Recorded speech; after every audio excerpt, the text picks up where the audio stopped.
There we go. Okay. So, for a quick recap of last time, since it has been quite a bit. Session recap from last time. You gathered you all gathered the evidence you needed to take Alistair Uliga into custody on accounts of conspiracy to commit murder, actually following through and committing the murder, as well as abduction and many other crimes. Obviously the fight ensued in the manor, and you managed to break your way through. You also managed to rescue Regina in the process, although it took a little bit of creative thinking in order to make sure that no harm came to her. And the fight ensued with Alistair and his mysterious mechanical guards. After a lengthy back and forth confrontation, the nobleman attempted to plead for his life, only for it to be snuffed out by another mysterious assassin. Under the cover of darkness, a crimson red blade pierced Alistair's chest, taking his life, with the only witness being Tim. Tim managed to land a very clean blow on this assailant before he retreated and uttered the name Black Talon. Now, reeling from their confrontation and a success to this unprecedented mission, the party prepares to take their next steps, head back to the capital, and figure out just how deep this mystery goes. Maybe depends on what y'all want to do. I would say that upon waking up, that Zoe can take care of now that she is level 5. She's going to pull out her woodcarver's tools, and she's going to start carving some sigils onto her hand crossbow, and make it her arcane firearm. But as she's doing that, she's going to sort of think about the previous night and all that happened, and there's something that's sort of on her mind.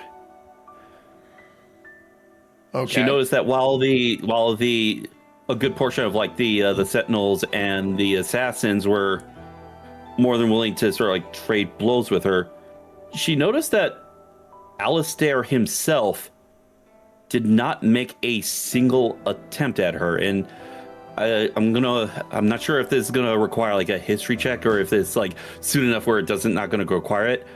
Does she remember from the meeting a couple of days ago, up until his death, did Alistair make any attempt to even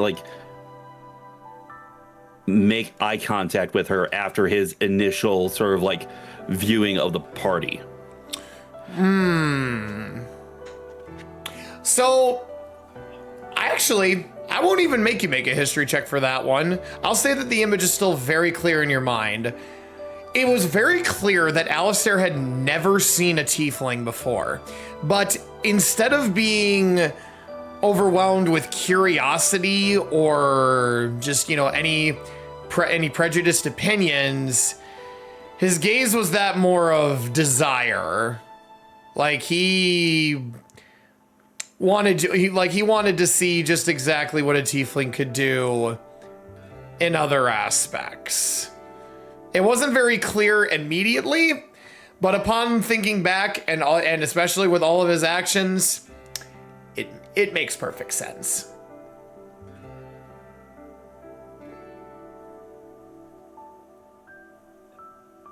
Thank fuck that creep is dead. She's gonna think to herself as she is continuing sort of carving the sigil, and she's gonna quickly sort of get her sort of thoughts somewhere else, as she sort of shudders to herself. And another thing that she wants to sort of think back on was the choker that Regina had. Yes. She feels like she's seen the response that Regina had while she had the choker on in other scenarios within the past couple of weeks. Is that something that I would have to do a history check on, or is that another thing that she would just sort of like recognize if there was a similarity at the very least? Similarity with what exactly? Like Maybe what are you comparing? Maybe like certain hobgoblins. Oh, yes. Having like that one, I will have you make a history check for me. All right.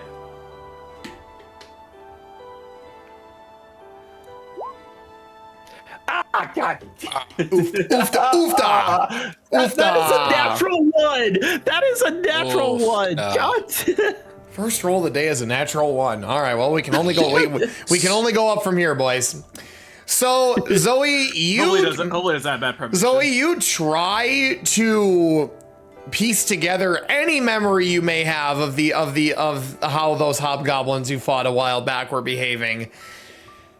You think there are some similarities, but you can't tell for certain. Your mind has been very focused on the events that have taken place over the last few days. So trying to think back that far, you can't recall too much. You think there are similarities, but you can't tell for certain. Can't remember, but I don't feel like it does not feel good. Like that's the main sort of like thought, is like thinking back to that something is not right. As far as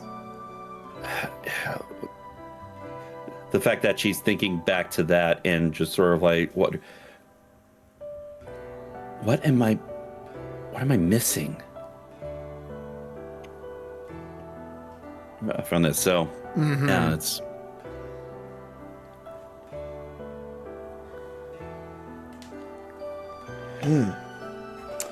Okay.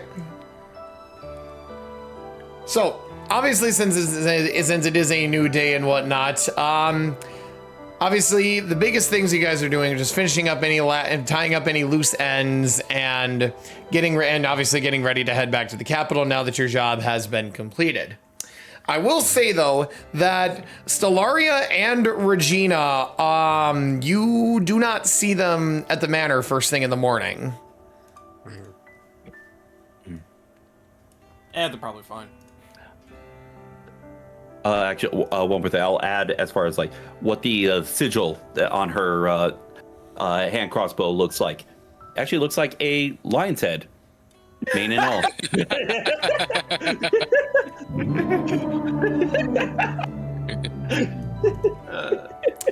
I mean, Zoe has seen how effective lions are in combat multiple times. I got a bad feeling in the pit of me wallet. Yes. Yes. Now, whenever she fires from a crossbow, the crossbows turn into lions. Okay. Can I add something that Tim is doing Absolutely. early this morning? Absolutely. Go for it. Tim makes his way over to this study lounge area that he had been to many times before on his whenever he's visited. He takes time to reminisce about the conversations he's had with the former councilman. Runs his hands along the spines of these books on the bookshelf here. Books that he's borrowed and read from that merchant that is allowed to lend out. Tim walks over to a liquor cabinet that the councilman had. He opens it and takes out an unopened bottle of bourbon, the councilman's preferred brand. Thanks back to the first drink that the councilman shared with Tim, that Tim's first ever drink, and just thinks about how awful it was the first time he tried it. And it grew on him. Yep. How to do it.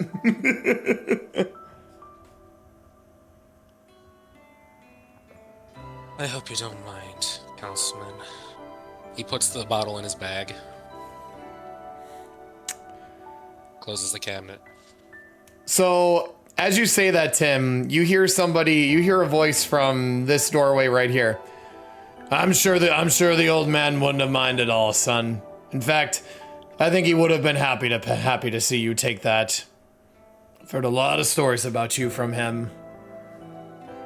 You turn back to the entranceway, and you see a man that you have not met before, but you see Regina and Stellaria with him.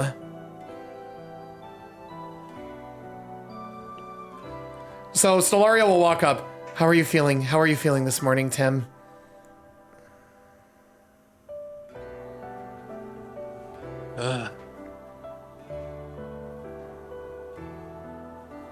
Like I had one hell of a fight yesterday, and doing my best just to stand. You're stronger than you give yourself credit for.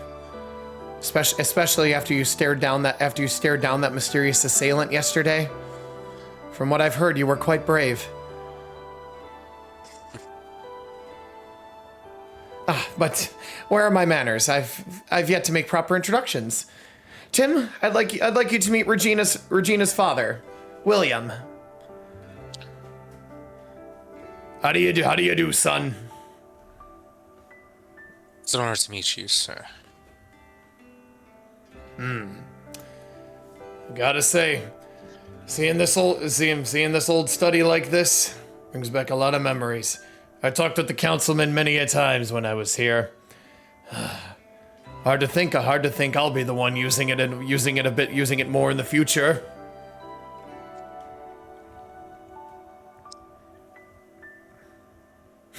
I suppose I should probably explain.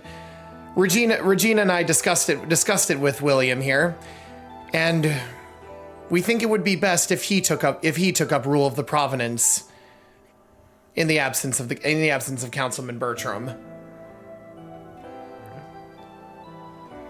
I got to admit, I was quite shocked when they asked me. I mean, I don't really know the first thing about running a massive area like this, but I worked very closely with the councilman as head of Town Watch. Being able to take up his mantle like this and keep his memory alive, it's a bigger honor than I feel like I have any right to claim. But you have my word. I will do my utmost to make sure that this province prospers and helps the entire kingdom prosper as well. After all, if these two have faith in me, then I know I've got a strong backing. He watches, he walks up and just like throws his big burly arms around Regina and Stellaria.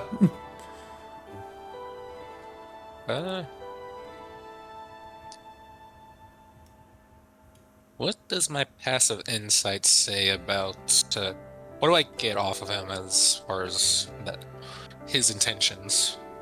Okay.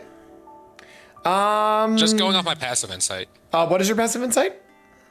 15. So you look at his body language. He has a presence. He has a very, very strong and very noticing presence. But listening to his words and his voice, you can tell that you can get a glean that he's very nervous about being handed this position. But you can also tell that he is very truthful in his words, that he wants to do his old friend justice. And he wants to make sure that his memory lives on and that this place prospers in his absence.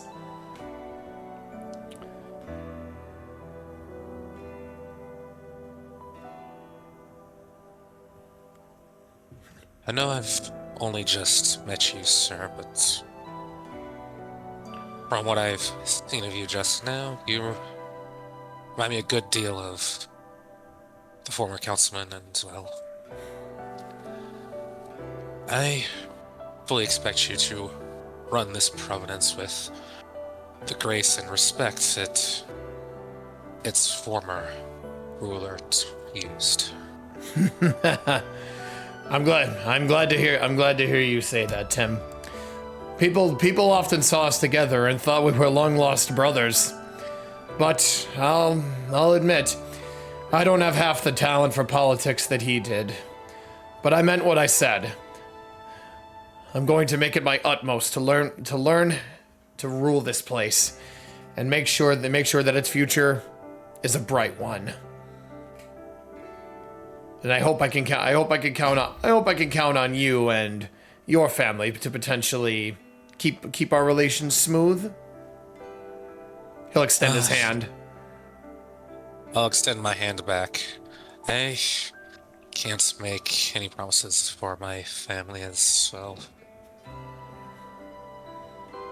House Willtime has its own way of doing things, but I do hope that my father will be civil. I wouldn't worry about it too much. But I thank you for your support. So you'll grip his hand. He'll shake it before pulling you into a bear hug. I shall return the hug. Come on, father. You need to learn to be a bit more professional now. Oh, come on, baby doll. Just let me have this a little bit. Besides, him and his team got us out of quite of a tough spot. It's only natural that I show my gratitude the best way I know how. So you finish the hug, and then Tim, you look over. Regina has a very beaming smile on her face, and behind her you see Stellaria also has a very bright smile on her face.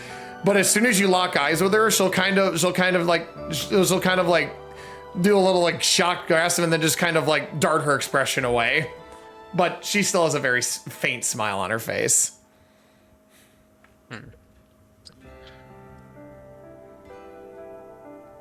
I want to insight check that. Just look away. Go for it. Okay. Up the sheet. It'd be better than my history check. Not. Uh, We'll see about that. only one way to know for sure, man. Only one way to find out, and who knows? If I have to, I might just have to burn my inspiration. I mean, what else are we gonna do today? 11. Sure, fuck it. I'll burn the inspiration. I don't care. Hey, There we okay, go. 18, yeah. So immediately the first thing that comes to mind when you see her like quickly glance away is she's not used to having people see like a warm fuzzy side of her. People immediately, like, you think about it, people probably immediately know her for her role as high commander of the knights and whatnot. So obviously that requires her to be very firm, very professional.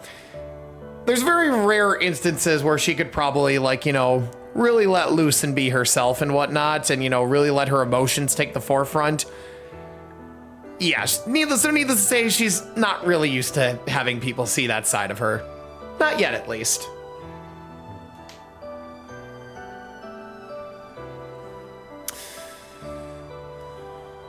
Okay. Eh. Did anybody else have any last minute things they wanted to touch on before we depart? I'm sitting on the stairs.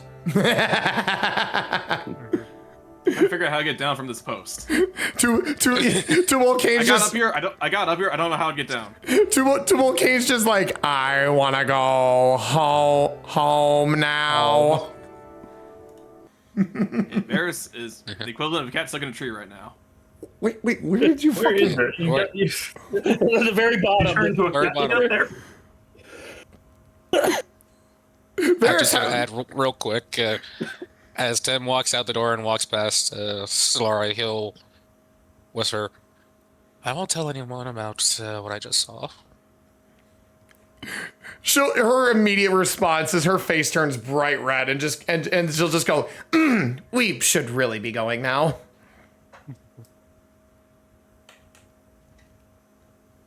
Hold on, I want to do a perception check for something. I'm trying Okay. to figure where I am. Trying to find me. Nope, I don't notice shit. Zoe just looks ahead, just okay. Grape. Well, I'm just here to look out in case something happens. She see the, well, I was gonna say the tree that was just outside the manor, but oh well. But I was keeping a lookout in case someone came by. All right. Quick, was our stuff that was at the embassy brought over to the manor? Yes. All of your stuff that you left over at the embassy was brought over to the manor, and it's now been packed up into the land carrier.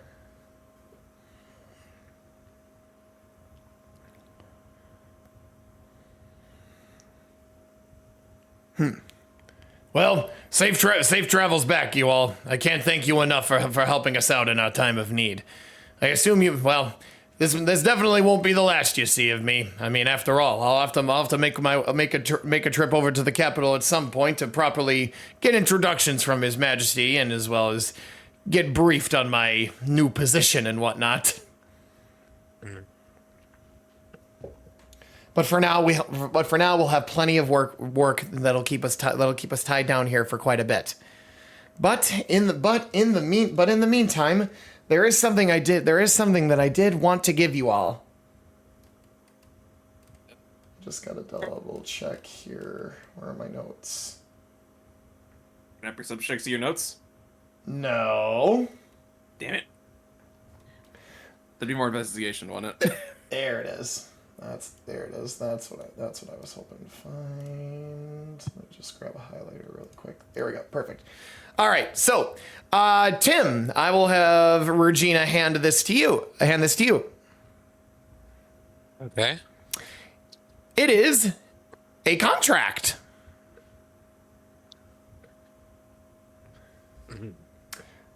As thanks, I immediately start reading. read the fine print.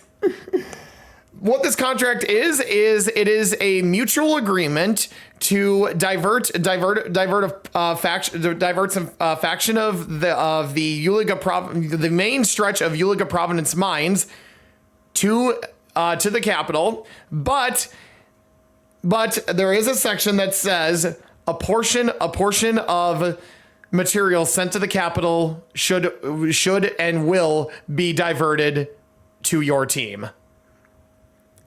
You now have access to another mine. Okay. That's why it's called mine. Yeah, it's mine now. It belongs to me. Speaking of which, do we have like 2 days of mine stuff to take care of since we didn't cover that? Yep. Yeah. We didn't cover that. Yep. We'll take care of that. We'll take care of that once we start the trip back. Okay. All right. I'm just gonna go ahead and add this to your mine list. All right. So. Can't wait to craft what we get from these mines.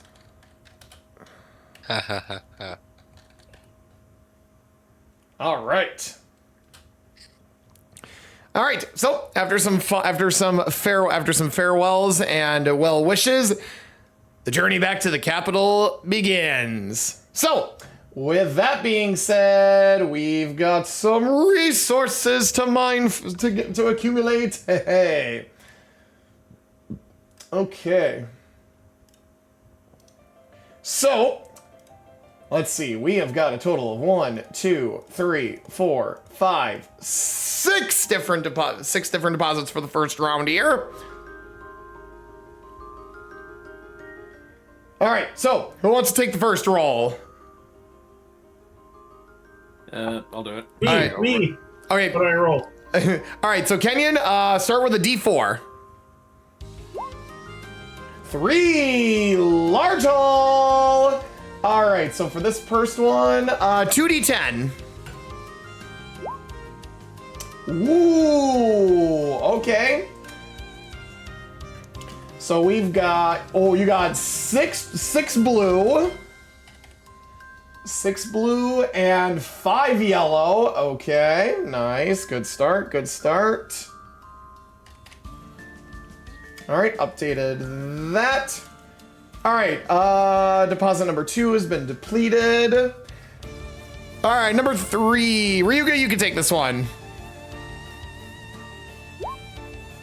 2. Medium-sized haul, 2d6s. Ooh, okay. Okay, so that's number 3. It's 5 more pieces of blue and 3 white. Neat. Okay. All right, deposit number 4. Who wants to take that one? I will. You can't roll everything, Kenyon. Don't worry, Kenyon. You'll get another. First. all right, all right. Technically. All right. Okay, another medium size, 2d6. Woo! All right, so that's 6 red and 3 white. All right, that deposit has been all right, so the deposit number 4 has been depleted.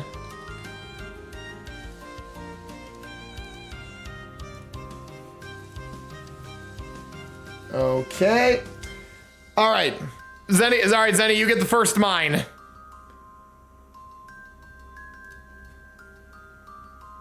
Another large haul. All right. Give me 3d10. Nice. Give me 3d10 for this one. Oh. Ooh, oofta. All right. So mine number 1, green. Okay, so that's. All right, so that's 2 chunks of. All right, so that's 2 blue. 4 black. And 1 green. You'll still get at least the 1 green, because All right. Can't tax us. Yeah, you can't. Yeah, can't tax us. Can't tax the 1. I'm not gonna round down. Not gonna round down. That's just unfair. All right, Last one. It's Green Arcadium. I'm doing the Yoshi tactic. Committing tax evasion. Great. All right. I mean, out of the party, I figured Zoe would be the one to commit tax evasion. That is evasion. Varis probably wouldn't know what the fuck taxes are. Varys is like, what are taxes? Somebody explains taxes to Varys and he goes, what the fuck? I still don't get it. just no, Varys is, I get it.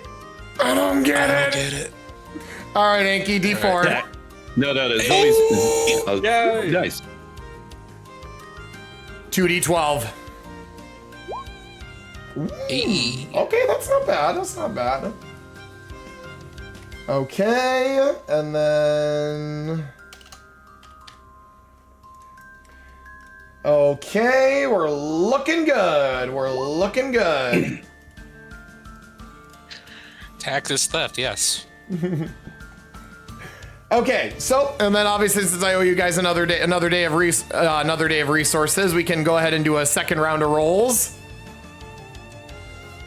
I'll go first. Okay. Damn it. Medium 2d6, Ryuga. Oh my god. I will have to use my Flames of the Ghost feet to re-roll those. No. You don't even have that. I'm the one that has that. No.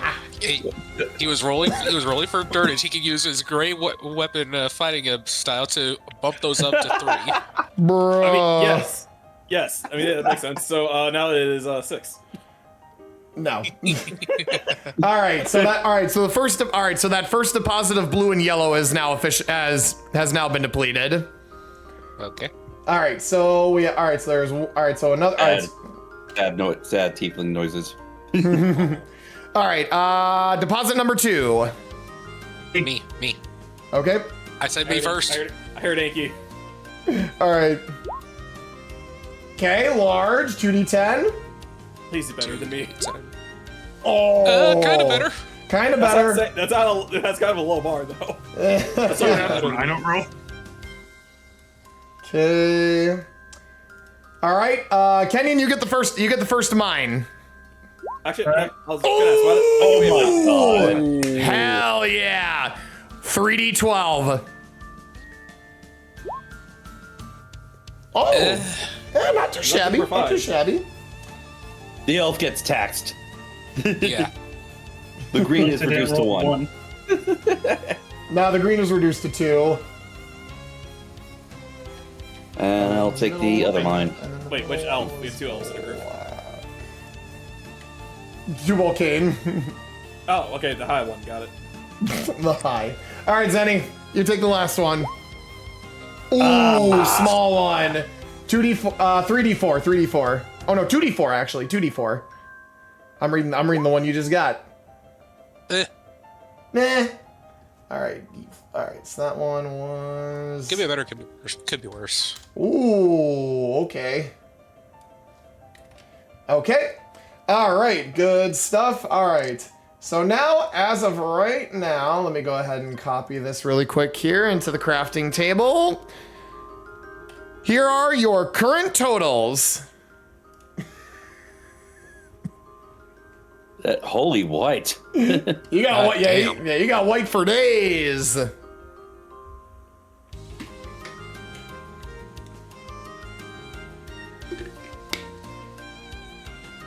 All right.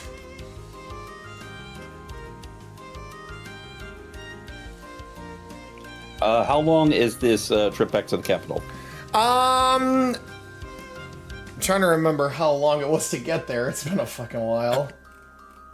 I'm pretty 3 sure to get here from the capital. We left in the morning and got here like late-ish afternoon. Yes. Yep. That is correct. Yeah. That is correct. That is Okay. that is correct. Actually. Okay, so while we're riding back to the capital, Zoe's actually going to pull out her pearl, and she's going to begin channeling magic through it, and she's going to ritually cast Homunculus Servant. Oh, So, right. for You the said you were next- going to do this. Yes. So over the next hour and 10 minutes, as she's sort of channeling her magic through the pearl, from the pearl, sort of like this sort of like arcane projection, almost kind of like the Tony Stark sort of like UI thing, is gonna like appear before her face, and she's gonna use her free hand that's not holding onto the pearl to sort of like go through like menus and pick stuff as she's sort of like constructing this tiny construct that she is going to do, and just like sort of like flip through like tabs and pages, or like by turning the pearl back and forth. Zoe's just playing all with the the details.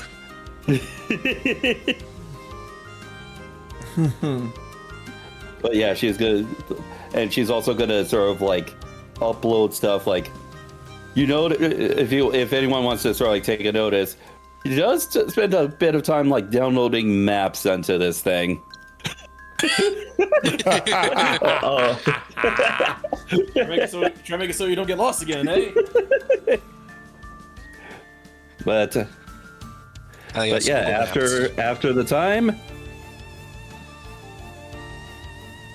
out pops her Sammy. her homunculus servant.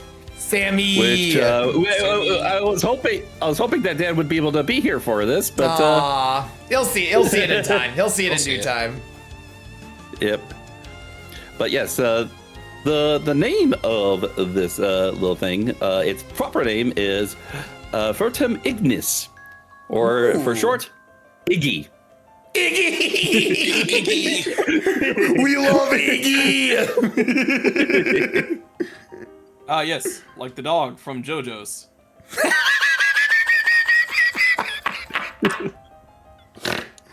I'm not wrong. No, Yeah. I thought you were gonna say, Oh. yes, my favorite Koopaling, Iggy Koopa. The dog from JoJo's works too. It's Iggy Koopa. Well, it is tiny, so technically it's supposed to be sort of like smaller than Yeah, what it is, or like, but we'll keep it like that. But yeah. I'd say it works. I'd say it works great. yeah, this will sort of like stay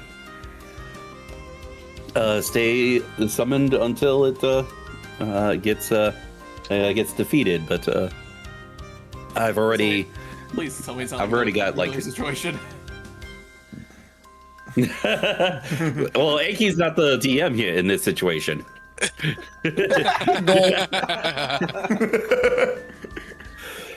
I mean, you'll be a rogue eventually. That's not going to stop me from shooting fireballs at you. Although Pharaoh might be more challenged to take out my Eldritch Cannon when I have it, because it's much more defensive than the homunculus servant. Indeed.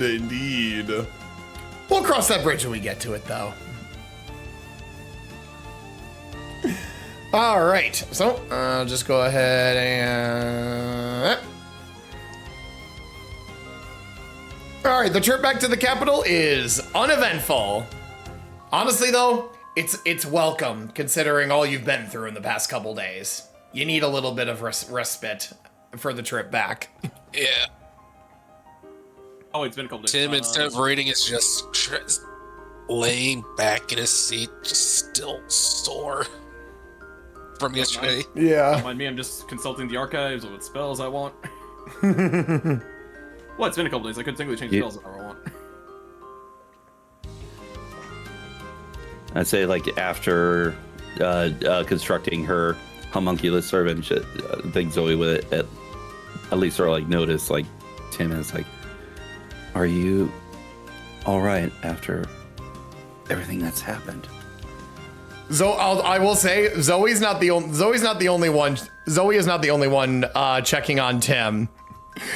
Tim, if you're sitting back and just kind of have your eyes closed for a bit, after a while you open them and you just see Aurora's projection just staring at you, like, directly from above you. I mean, he looks okay, but yeah, he's definitely really tired.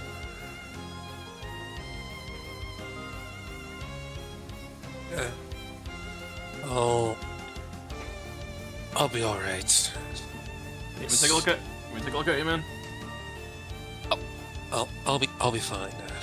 Just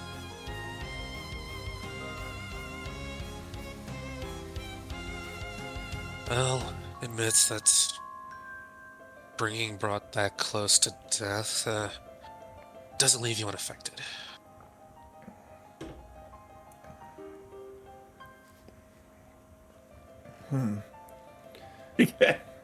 Oh, God damn it. All right, dog files, got it. Or just Please stare. do not dogpile me. Please, Varis, do not turn into a wolf and literally dogpile me. I wasn't gonna do that. You heard him? Dog pile. No, I wasn't gonna I turn into a said wolf. don't. No, I was gonna be a shark and dogpile you. Wait, that makes no sense. Shark bait. Ooh ah. Dogpile. Shark pile. Ooh ah. A lot has happened, so if Tim wants at least a little bit of space, we should let him, but we are here for you. I know I've said a few things about nobles and stuff, but at the very least, you've shown me that you're at least different from them, so you have my respect. Thank you. I appreciate that. You all have my respect as well. To be honest, I still never really understand the whole point of nobles. Like what, just because someone's born into a certain thing, they automatically have to be in charge? What kind of weird, stupid, messed up system is that? Figured if you have any kind of leader, it should be someone who actually earns the position instead of just someone born into it. I can't help but to agree with that sentiment. Some people are born to lead, and others, well, they squander the opportunity.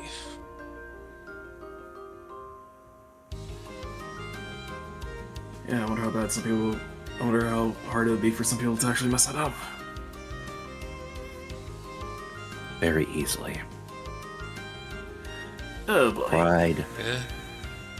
Pride, ego, desire for control. And Wait. So I was gonna say when she says or like desire to control, like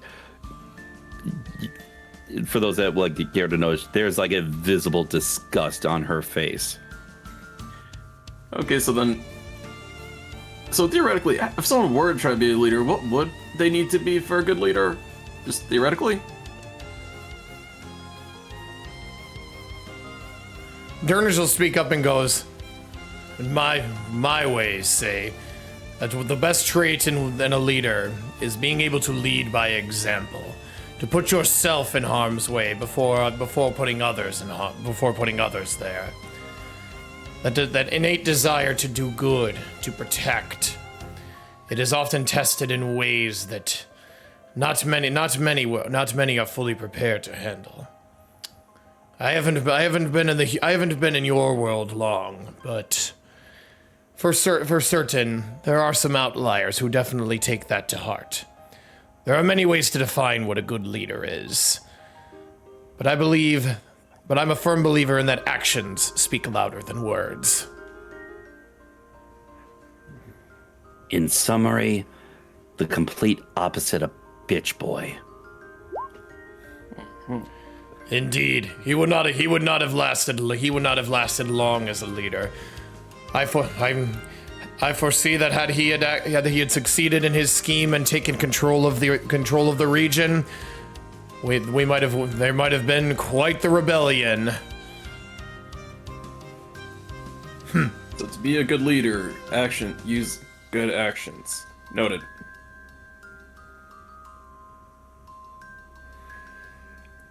Writes that And no, down. that does not include casting fireball. I can't use fireball anyway! I need to be a fucking land druid for that, I think. Yep. Well, arid Or wildfire druid. specifically, but yeah. Yep, wildfire, yeah. Wildfire doesn't get fireball. It doesn't? Wait, Well, that's stupid. That's stupid. It gets scorching rays, but not fireball. That's dumb. Yeah. Fuck you, Wizards of the Coast. Yeah, no, just you just like see like Varis pull out a notebook, right? Write down all that stuff. You just like everyone just say like what makes it how to be a good leader. Okay, I can understand like some of the theming. I'm looking at yeah. At 5th level they get plant growth and revivify. Like yes, a part of the wildfire druid is sort of like restoration of the land after burning it, but at least give them the best fire spell. Yeah. Yeah.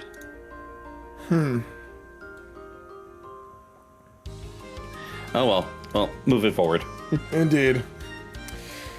Well, after some lengthy discussions, the hypotheticals, philosophical topics, all that jazz, it keeps the drive back entertaining. But eventually, late afternoon, you do arrive back in the capital city. As you pull into the main barracks, and everybody dismounts the carrier.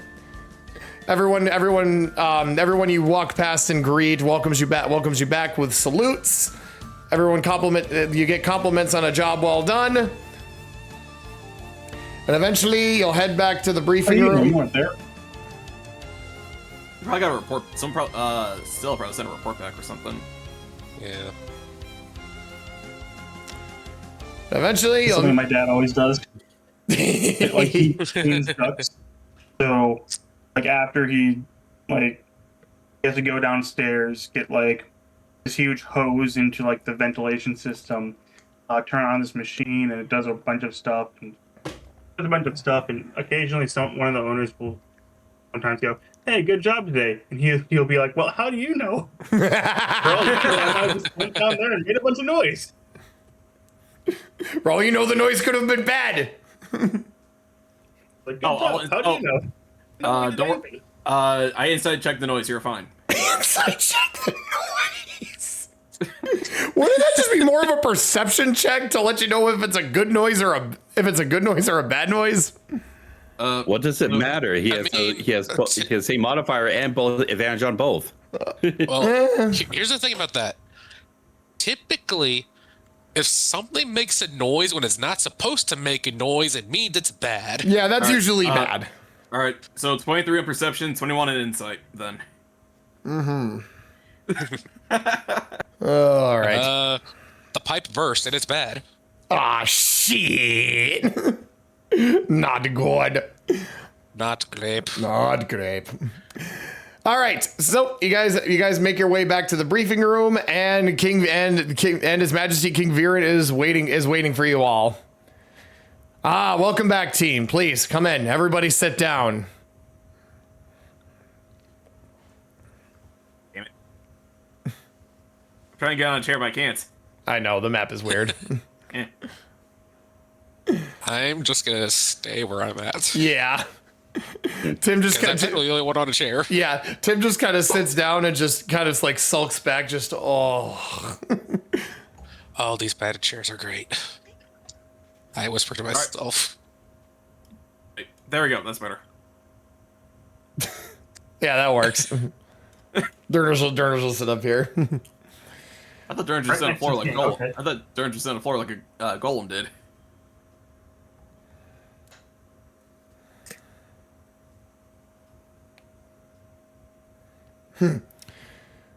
So, I've heard Stellaria's report on the matter and whatnot. I still can't believe a series of events as diabolical and sinister as what you experienced managed to unfold in one of our larger provenances. I fear for the future of things, and especially if this mystery goes as deep as we think it does. This could spell trouble for us in the future.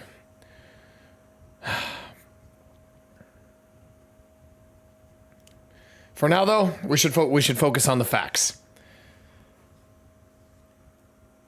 This Tim, the mass assailant you saw.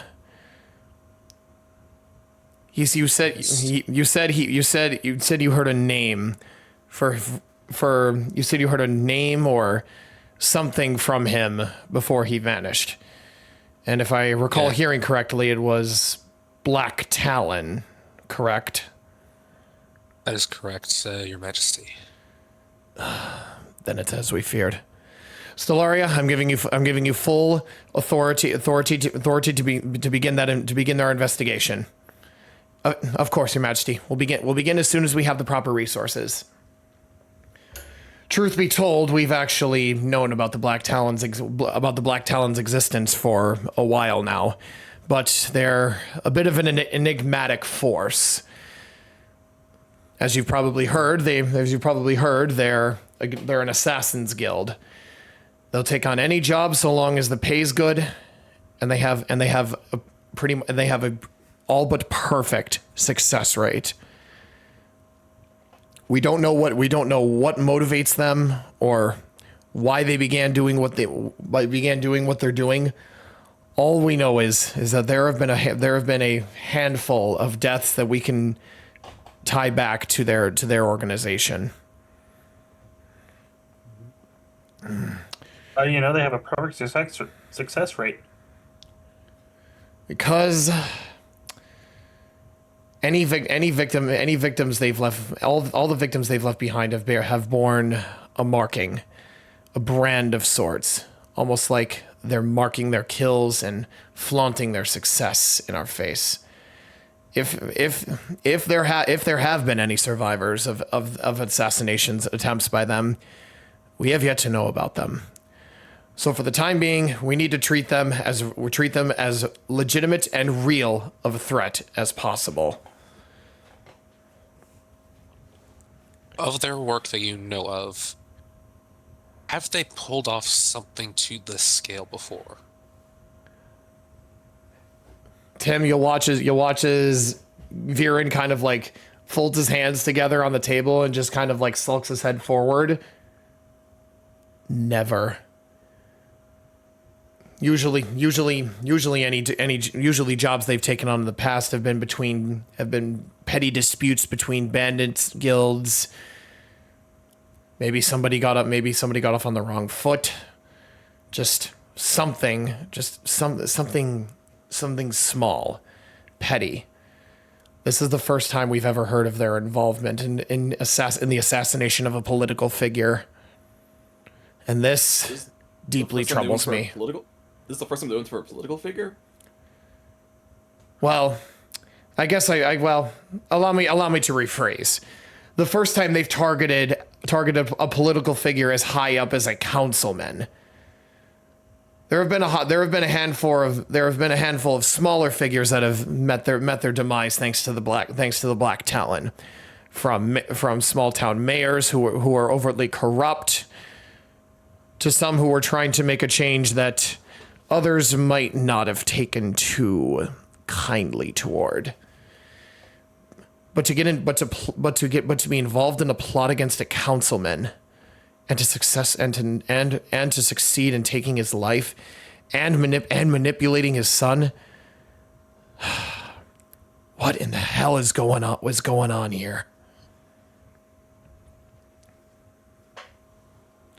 Your Majesty, if I may be so bold. Are you asking us? He's asking. We don't know. Like asking, as in just putting the question out there for anyone to answer. Oh, okay. Yeah, Your Majesty, if I may be so bold, perhaps now might not be the best time to worry about such things. After all, you'll need to prepare William to take on the role eventually when he arrives in the capital. Yes, indeed, of course. It's been a while since I've had to induct a new leader for a province. Although it is part of my duty. You're right, Stellaria. We should focus on the here and now. And now I must say that you all are proving to be just as effective as I have hoped. Your teamwork and willingness to adapt quickly to new situations, it is incredible. Can the military not do this? Well, they can, but a small elite squad such as yourselves can act in ways that other groups and factions probably maybe can't. And we had a hard time struggling with like 4 metal soldiers. You sure you don't trust us with this? I should have figured. Wait, you said metal soldiers? Yes. Living suits of armor that appear to run on some sort of arcane mechanical means. Zoe will pull out the cores that she took from the 2 Magna Sentinels that were personally guarding Alistair. Alistair called it a security system. I've never seen machinery. Something that was very recent to the manor. I've never seen machinery this intricate before. It definitely didn't come from any of my scientists, that's for sure. It's definitely Zoe, please make sure you deliver these to Dr. Robert for analysis as soon as you can. I will. I have another question. I feel like there's some stuff that needs to be brought up. First thing, Stellaria, when Tim was explaining about what had happened to Alistair, you had mentioned something about some recent news when you heard about the Black Talon. What you were referring to? Recent news? Recent news regarding the Black Talon. I'm trying to remember what I had said regarding that. Well, you said something in passing. You didn't actually explain anything. Ah, okay. Well, if anything, it was probably referring to the fact that we've received reports from our spies in the underworld that many groups and factions are beginning to mobilize, move in ways that can only mean one thing. They're preparing for conflict. And that doesn't bode well. We've tried to gather as much information as we can as to what this could possibly mean, but no one has been able to discover any precise leads on what any of this means. We can only assume, though, that there is something brewing beneath the surface. Hence why we're trying to advance along our plans as quickly as possible.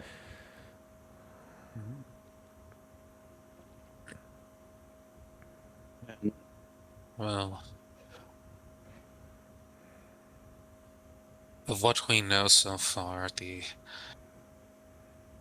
Alistair's deal in parts with the Black Talon was to send Arcanium from the Uliga province's mine to a undisclosed third party. And with that deal now cut off, whoever has pulling the purse strings is going to be desperate for more. I suggest adding additional security to any mines that we already know of. Indeed, I couldn't agree more. Stellaria, I think it's time we maybe dispatch those extra soldiers we talked about to the northern mines. You're referring to that location, correct? Yes, indeed. If this is only a prelude of things to come, then we need to advance Project Bravery to the final stages as quickly as possible.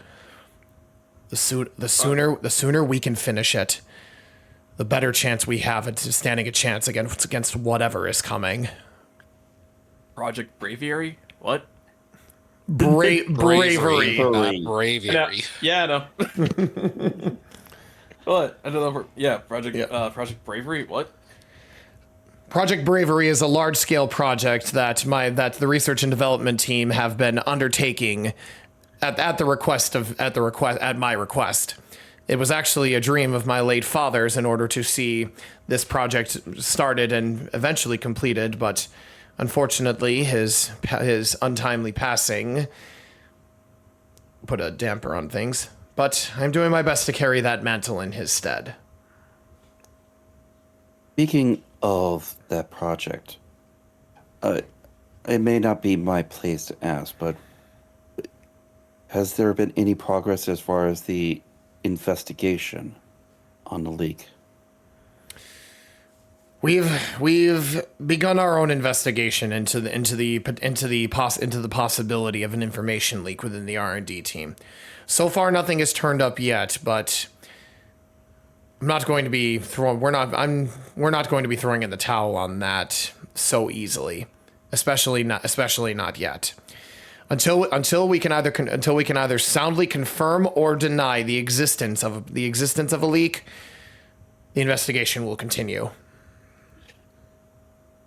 Zoe's going to turn to Tim, and she's going to pull out the letter that she had gotten from that had the seal of the Talon. This letter, Tim, it said that the Talon had reviewed his application, had been willing to accept his job. So that means that he had been in contact with them 2 days before the councilman's death. How far back? She's going to think back to the other two that had been killed. Stellaria. When were the other... When was the timeline as far as the other two that had been killed in Reval? According to my investigation, they had been the first one had died 2 weeks prior to the councilman, and then the second was a week before. So the deaths were a week apart each.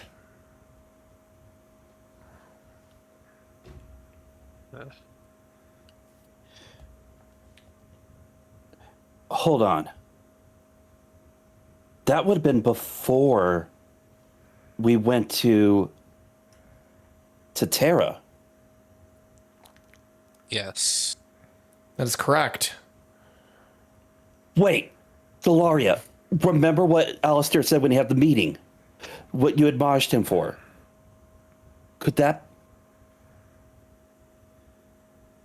It's possible.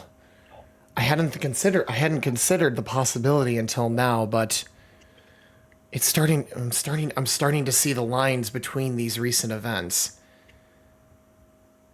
Something is definitely wrong with how all of these events line up. Wait, does that mean that they were... She's going to look at Tim. Were they involved in that too? No, I don't believe the possibility can be denied. It's definitely an avenue to consider. What are you? Odd events happening at the once. I don't believe it could really be coincidence. Vieren will kind of look at you all and just, he's listening to the conversation, but eventually he'll butt in. Care to clue some of us in, my friends? What exactly are you speculating here? The person that the doppelganger, the people that the doppelganger were working for. Oh. At that point, Vieren's face kind of like his expression changes, and it all starts to kind of click in place for him too. I see what you're getting at. You're right. There is a distinct possibility that all of this is... Wait. Hold on. And it could also have been... They could also have been involved with... We saw similar animated armors at that mine that was just outside of the capital that you sent us afterwards.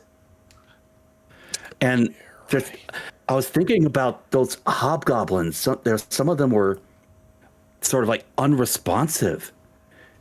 And she's going to look to Stellaria and is like, you remember how they looked, right? I'm going to have her make a history check to see if she remembers.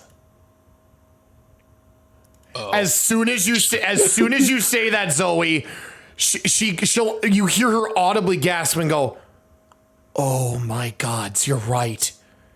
I didn't think too much about it before, but looking back on it, they had those collars on them.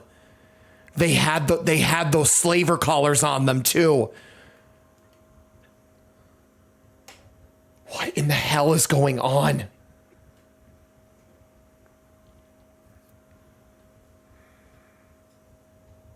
Zoe's going to look to Tim and give like a nod, and she's gonna turn back to Vieren and Stellaria. When we were in Terra, the ones that we had killed, we had left them in a huge chamber that was underneath the Terra mines.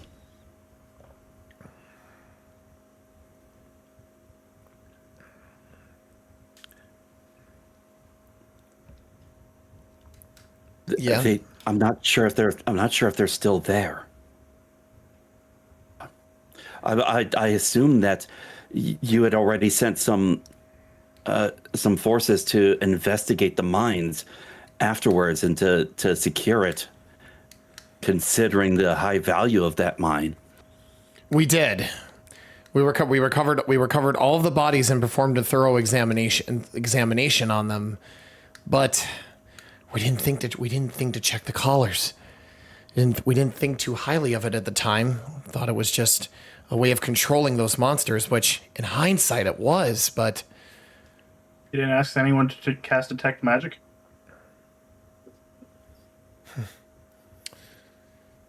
no, we didn't.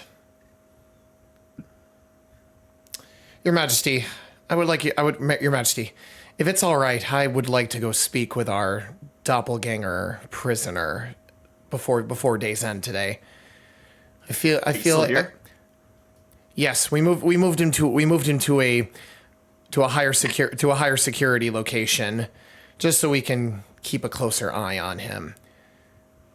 And now with the revelations that we've had from Raval, I have a feeling he might be a bit more talkative now that we know some more things.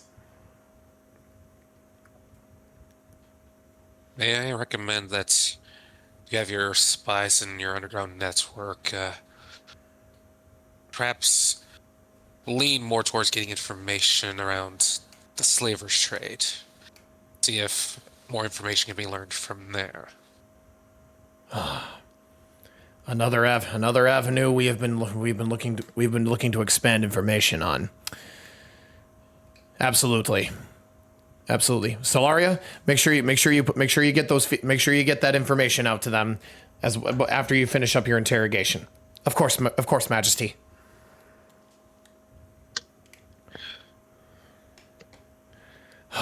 This is all starting to sound very, very ominous.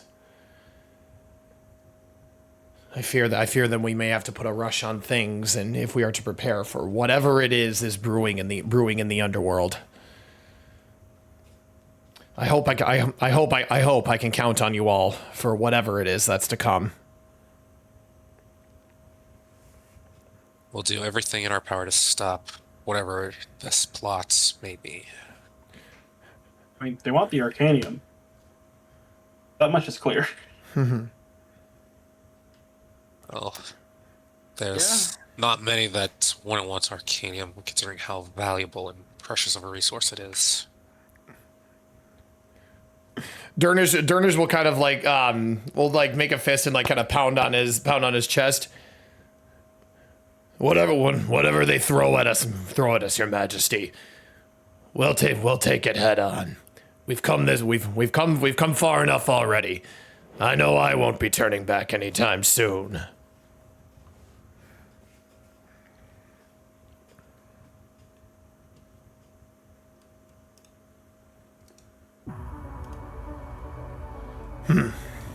All right then.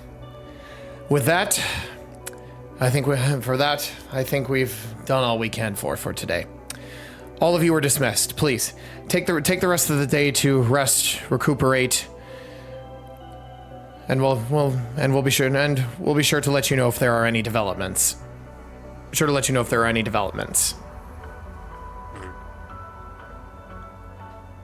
Upon dismissal, Zoe's going to use the sending bracelet to contact specifically the team, player characters. It's like, we're going to need to talk together about something. And she has a bit of a concerned face on her as she's sending that message. I'll respond with, any idea where would you like to discuss this? For now, somewhere private. Here, I'll do this. Do we all have our own private rooms in the castle? Yes. You each have your own quarters. But for simplicity's sake, I'll just go ahead and do this and say you all meet together in a private quarters of your choosing. All right. Okay. Durnage. I was gonna suggest just. I was gonna say over the bracelet. Come to my quarters. We can discuss it there. I need to go there anyway to write something.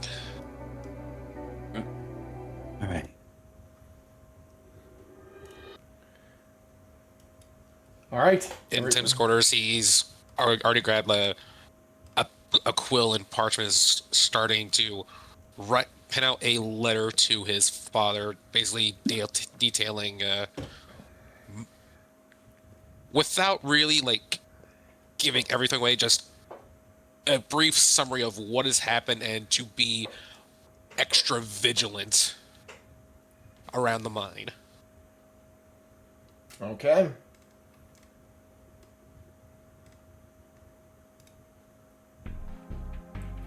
Okay.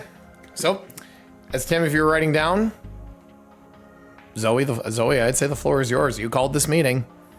Durnage will say, well, Zoe, you called this meeting.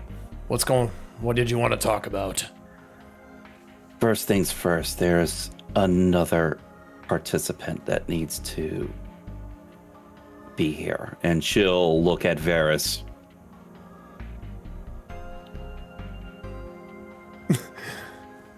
Varis won't even need to say anything. Aurora's projection will pop out.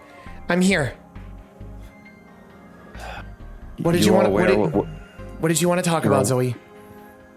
You're aware of what was talked about in the briefing room, right? Yes, I was listening. Something seems odd.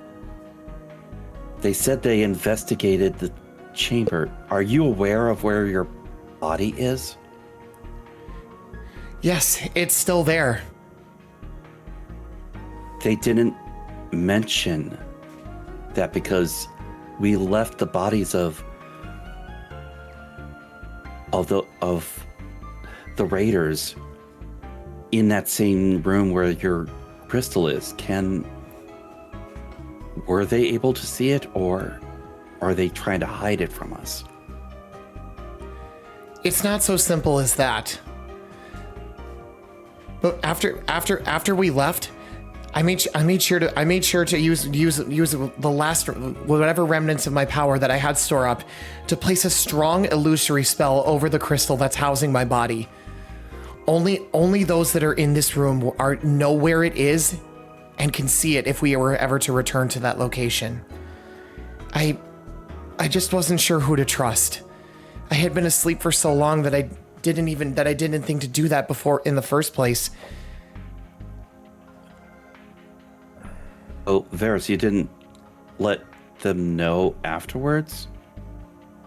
I was told not to say anything about that whole area, all right? Who told you? Yeah, Tubalcain did. Tubalcain was convinced that if your leaders knew of my existence, they might try to exploit me. After all, I am the daughter of the chromatic dragon, the one who gave you the gift of Arcanium, but I don't even know myself if I were to be even able to fully replicate that gift.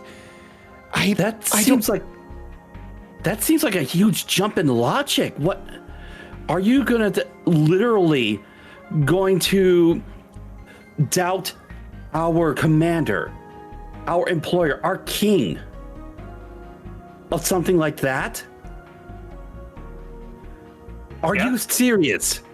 Yeah.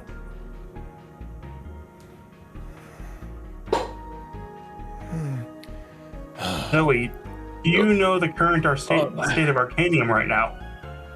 Yes. Okay. What do you think a world leader would give for having a enormous stockpile, unheard of for Arcanium? If we can get it, then Aurora's the key. What? We don't know what Aurora's role in all of this is. You're making a whole bunch of conjectures as far as what Aurora could mean in all this. Like, and she's gonna turn to Aurora. It's like,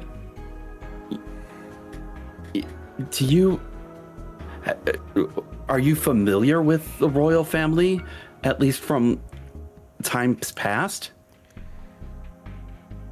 She'll kind of close her eyes and just She'll kind of stay still for a bit, but you know, obviously, you know, bobbing up and down, hovering. My memories are still very vague, but from what I remember, the Ionius royal family they were always kind. They wanted nothing better. They wanted nothing but the best for their people. Sure, there were some who wanted to exploit that vision and all, but I feel like I'm on the verge of remembering something, but there's something blocking my memory. I don't know. You see what you see in King Vieren. From the conversations that I've heard, his demeanor, his way of speaking, he treats all of you as equals. And not once did I hear a tone of deceit in his voice. He genuinely wants what's best for his people. And the fact that he went out of his way to recruit all of you for a special team that reports directly to him, he's not like other rulers. There's something different about him, that's for sure. Different good or different concerning? Different good. I can see a great light coming from him. Maybe this sounds a little cliche, but I think it's the light of hope. I can see it from his commander, too. The way Stellaria conducts herself.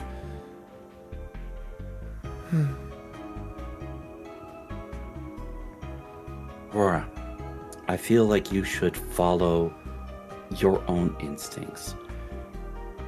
I may not be the best person to be saying this, but sometimes instincts may lead you to bad results. But in that same token, they can also lead you to some of the best results. If any of you guys want any kind of proof, I've already equated myself with the R&D department. I think I should at least have some hand in this project that keeps being brought up. If I can let you guys at least a little bit of info as far as the intentions of this project, trying to keep myself careful and not saying the wrong thing, but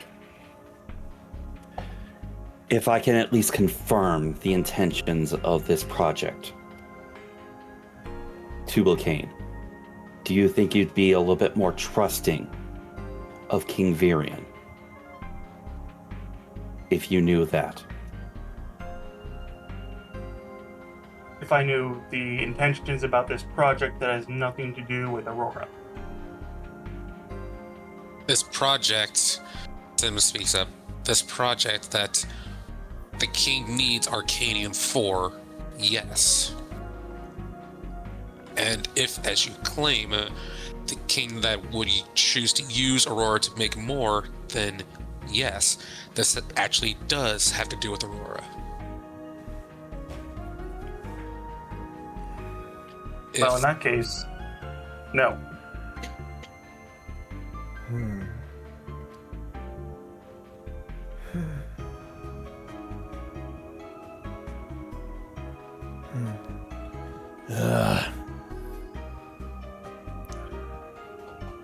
Tim has finished writing his letter at this point. For the greater good of everyone.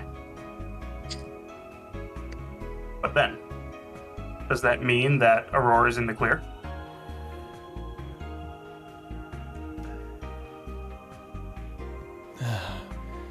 Well, whatever her purpose is, there's a reason we met her. Holy shit, I forgot you were here. What, you forgot the line in the room? Yes! How did you miss him? He's huge! He's right behind you. Tubalcain's just locked in on the conversation right now. Not to mention Durnage is just kind of chilling.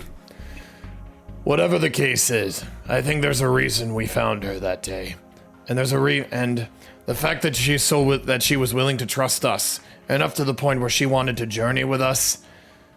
It may sound strange coming from me, but I believe in things happening for a reason.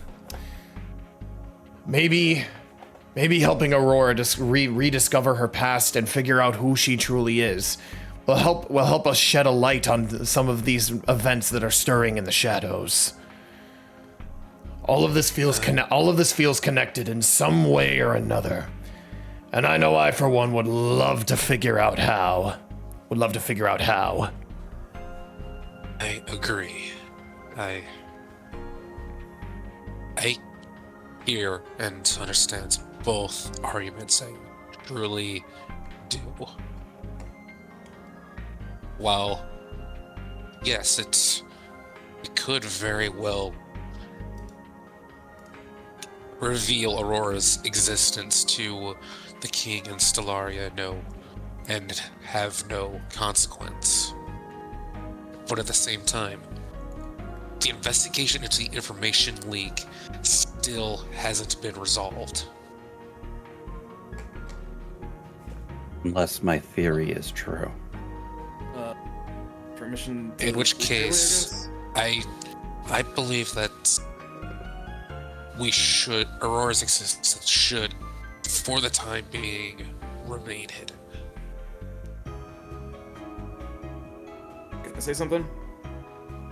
What is it, Varis? Right now, I'm the one kind of looking after her right now, so wouldn't it technically be my decision overall? I say for now, I kind of want to hold off on that because, like, I want to help my friend first before I tell the king about her. Sure, you may be. Wise decision. Sure, you may be the one holding on to her vestige for right now, Varis. But remember, she wanted to travel with us as a group. So, in that sense, I believe we all should have a say. We should all have a say on things to go. As far as that. I think it should be Aurora's decision. Like I said before. Yeah. She needs to be able to trust her own instincts. And yes, she doesn't have all her memories. I appreciate that, you all. I will definitely take your advice on that. I've been thinking about it a bit myself, and I think I think it would be right for me to reveal myself to them, but only when the time is right. For now, I will take your advice and only just listen for now. Once I have more of my memory back, I'll be able to make a sound decision regarding what I should do. And on that note, Varis, you remember what I talked to you about? Yeah, I was waiting for a good time to bring it up. Guessing now is a good time. Yeah, I was kind of like gonna go to some research on the 4 great worms. Aurora's got a feeling regarding those. Figure that could be a decent lead to something for her. I can help with that. I have a pretty good lay of the library here, so I feel like I'd be pretty well suited to finding what you need.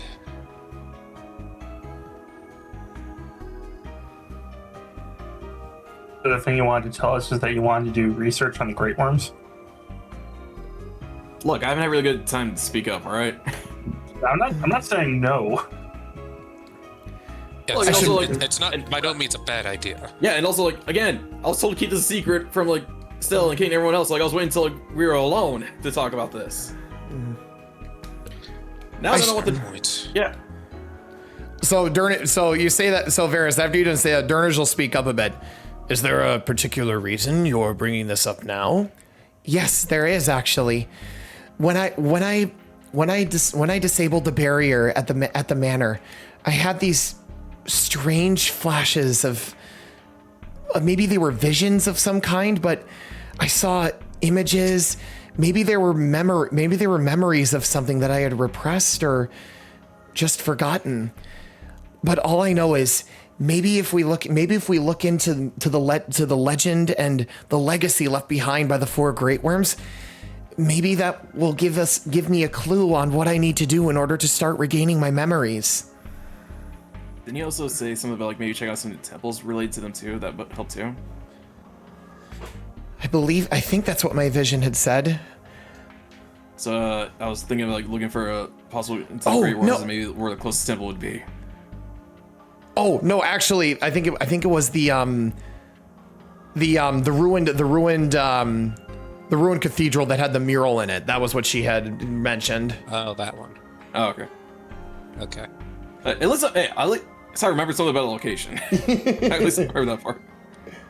Wait, yeah, we got there. Yeah. Either way, I just wanted to say thank you all.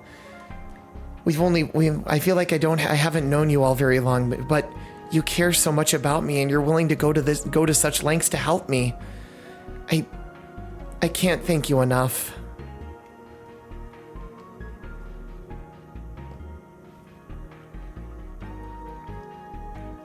Well, don't thank us just yet. Thank us when you can get your memories back. Hey, we're friends, right? You can't take us now and later.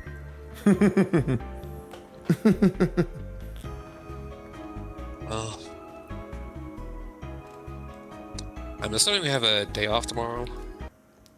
You do, but I will. Okay, so let's see. I'll say for the current time, I would say you're meeting with King Vieren. Let's say you got back to the capital around 3 p.m.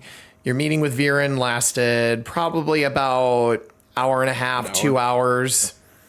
Because there was a lot to go over. So, and then your little team meeting here would say lasted another hour. So it's probably between 6 and 6:30 p.m. right now. Okay. So there is still some time left in the day. So if you wanted to go get a jump start on some of that, on trying to do some of that research, you definitely could. I will say, I'll start off to make good on what Zoe sort of like brought up in this sort of like private meeting.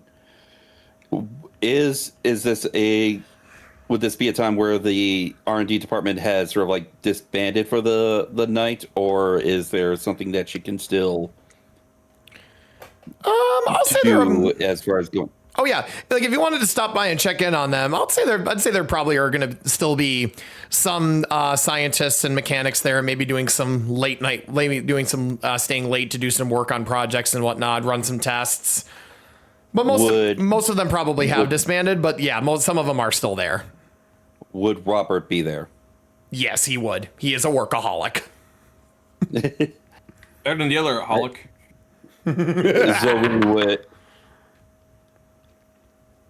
Zoe would check in on Robert and request to take part in the Project Bravery.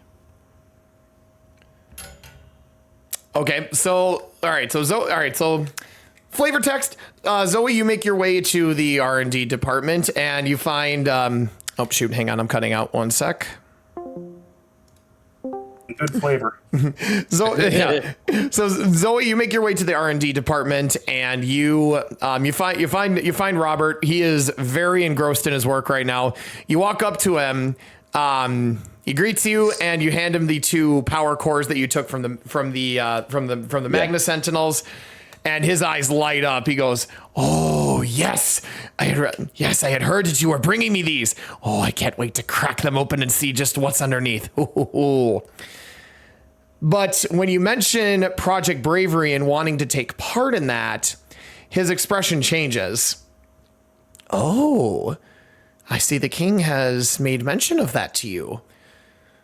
Well, this might not be the answer you're looking for, my dear, but technically speaking, you and your team are already involved in the project, albeit maybe just not directly like like most of us are.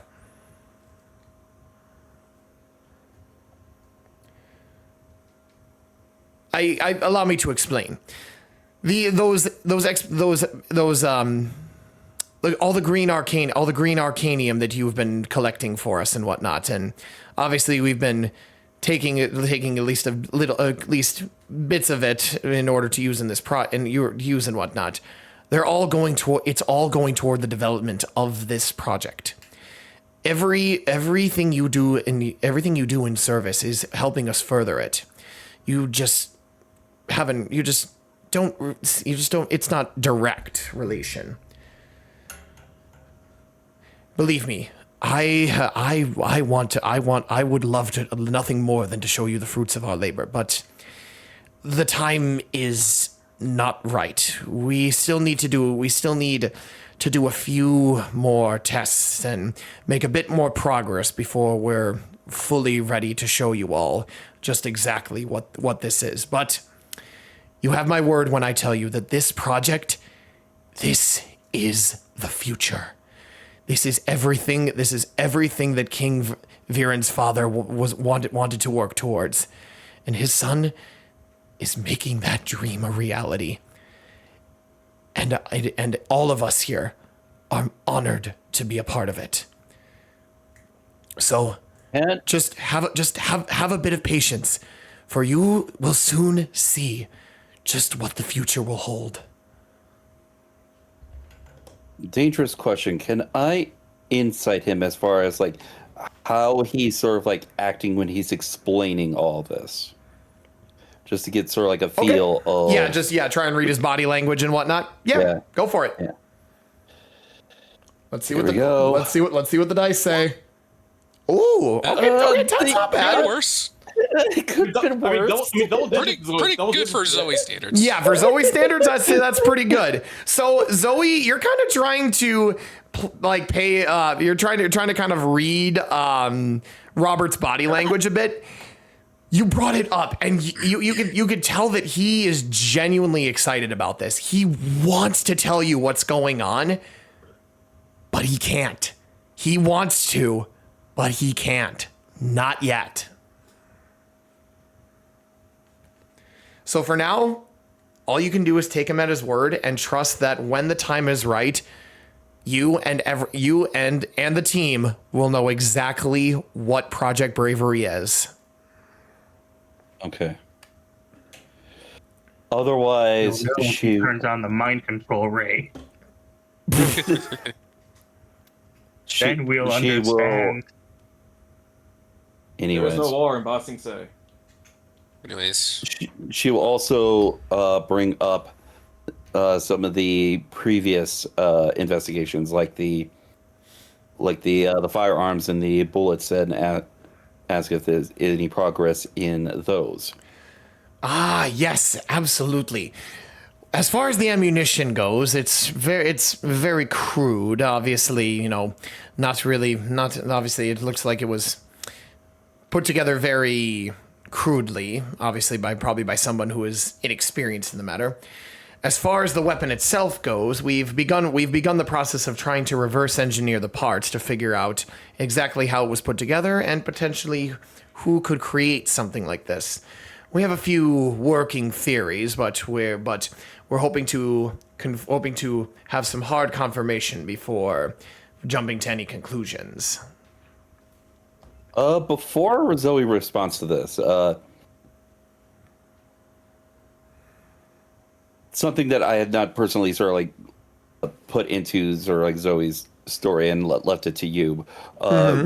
Would Zoe have grown up at least like near the capital, or is she like grew up in a different city?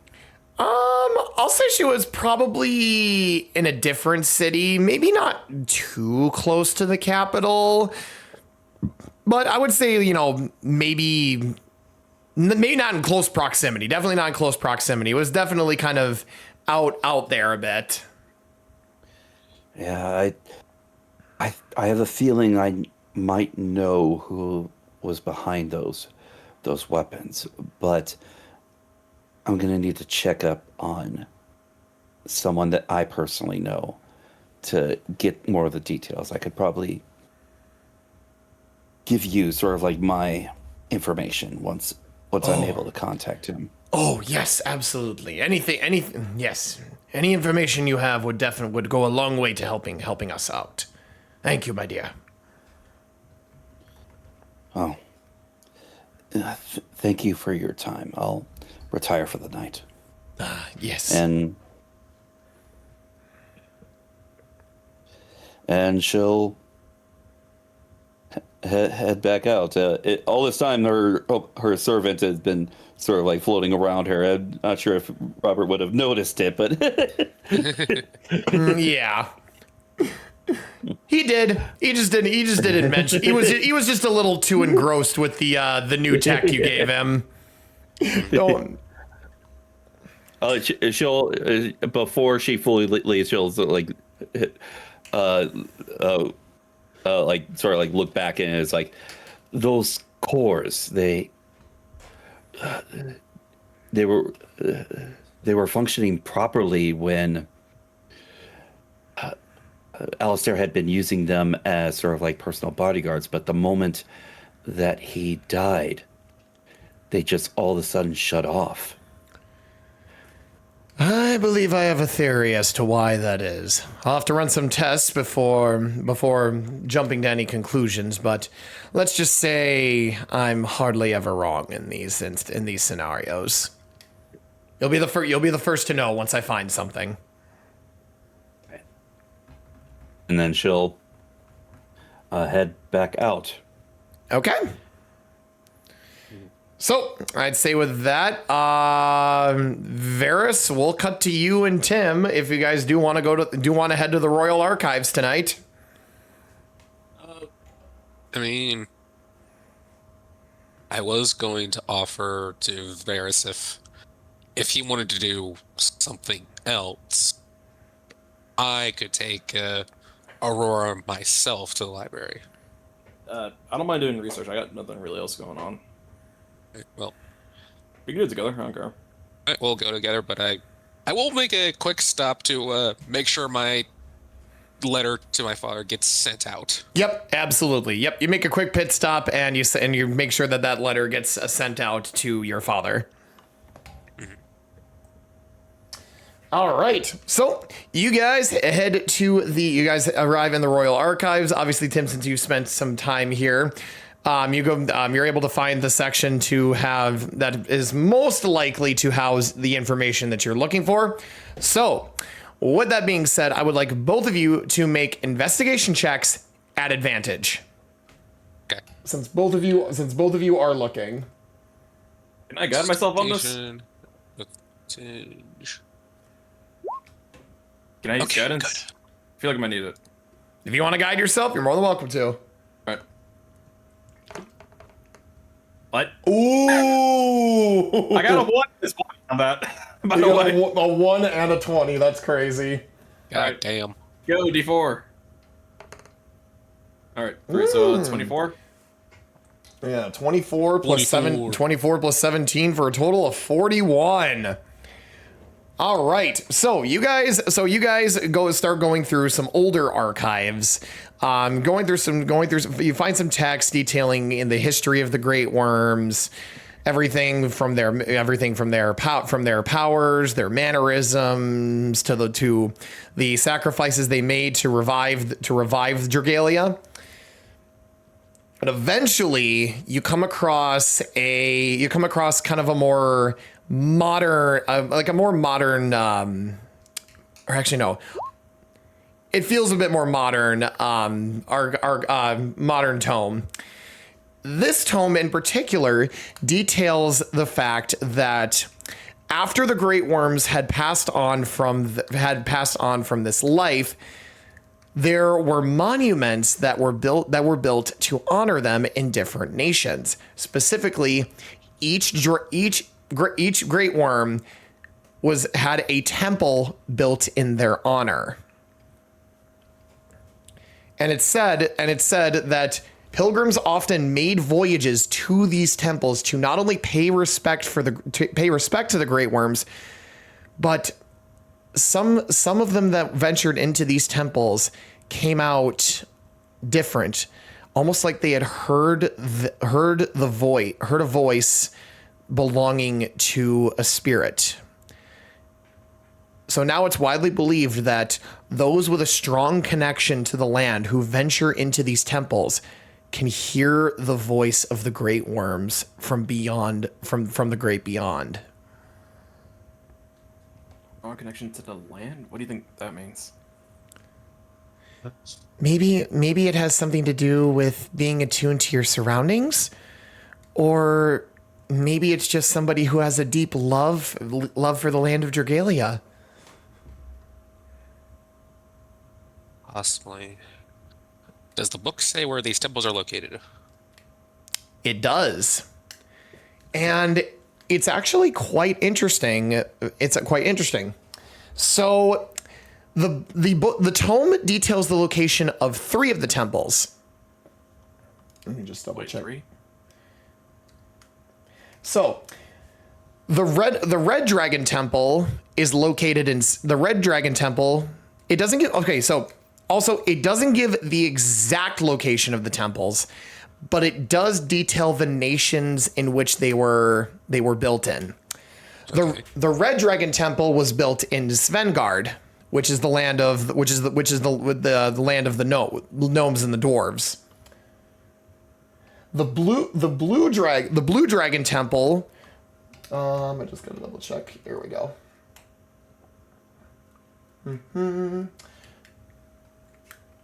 The Blue Dragon Temple. It doesn't name the nation or the country it was built in, but it is said to be located in eastern Dragalia. Okay. And the Green Dragon Temple is said to be located in the northern part of Dragalia, in the land of the elves and beast folk. Okay. But you scroll through the tome a bunch of times, looking for any information on a potential location for a temple for the chromatic dragon. But after 3 or 4 passes, there's no mention of it. The author theorizes that one does exist, but its location has never been found.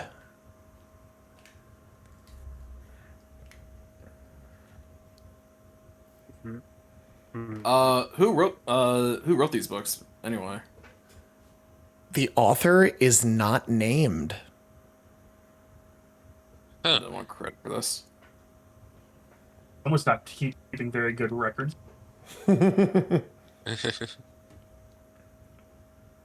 this is a really wild, dumb idea. Don't like some books have, if you go to like the beginning or like the end of it, don't they like list like, oh no, I'm thinking of something else. I'm thinking like web articles, not like.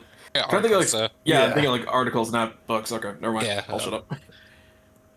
Is there like an index or something in the back that lists like maybe like sources or anything? Is there an MLA citation in this book? Is there a works cited page? Or is this just some nobody's fan fiction? This is all just speculation. One sec.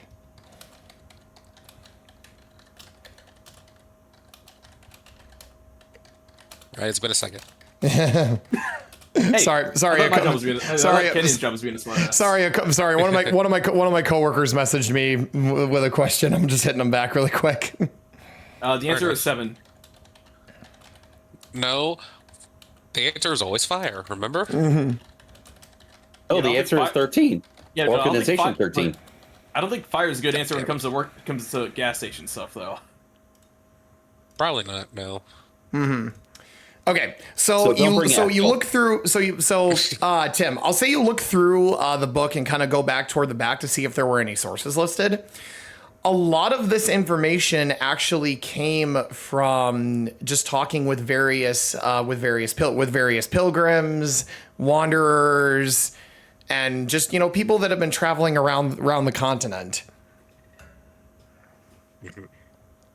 None of them were ever listed by name, but just reading through it, it sounds like the book is going into like almost like first-hand experiences that these people had visiting these temples. I see. Best bet maybe see if we, I don't know, maybe there might be clues about the chromatic one at one of the temples. Well, there was the ruined temple that we went to for our test, so that might be as good of a place as any to start. Yeah, did they have a mural of the chromatic dragon, or was it just 4 great worms? It had I believe it had all the great worms plus an egg, which we now realize is Aurora. Yeah, it might be a good idea to take Aurora there, see if she gets anything from there. I do have that sketching that I took from there. I put it on the table and in front of Aurora. Does this design mean anything to Aurora? Is this the mural you found? You're really far away. Yeah. Sorry, my mouse. Sorry, I didn't realize my freaking mouse didn't charge last night, so I gotta plug it into my PC really quick. There we go.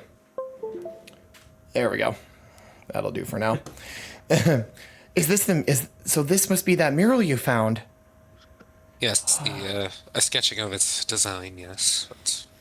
So she'll look at it. So you watch as she looks at it, and she's like kind of, she's thinking, but then you kind of see her eyes widen, and she'll kind of like put her hands on her head and just kind of hunch over, just. You okay?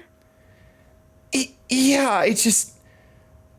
I think I'm starting to remember something. I don't know why, but seeing this mural, it triggered something. I don't know what, but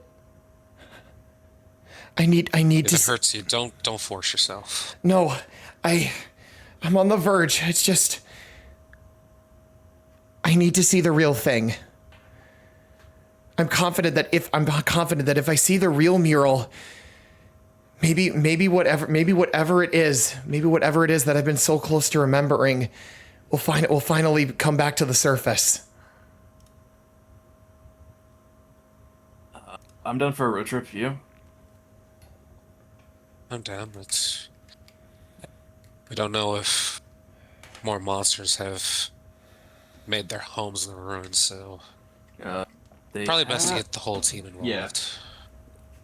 Yeah, so we can give them a warrant for them to move or something. Or as Tubalcain can probably say, like some kind of warrant or something. Not again. It's probably not going to be too hard for us to arrange a vehicle to take us there, right? No, not at all. Okay. Yeah, maybe in the morning we could probably talk to the others, see if they'd be down for a little road trip. And hopefully it'd be okay for us to be out of town for a couple days. Yeah.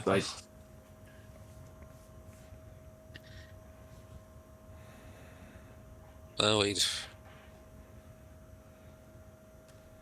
I don't know if we need to explain as to why we would need a vehicle, but...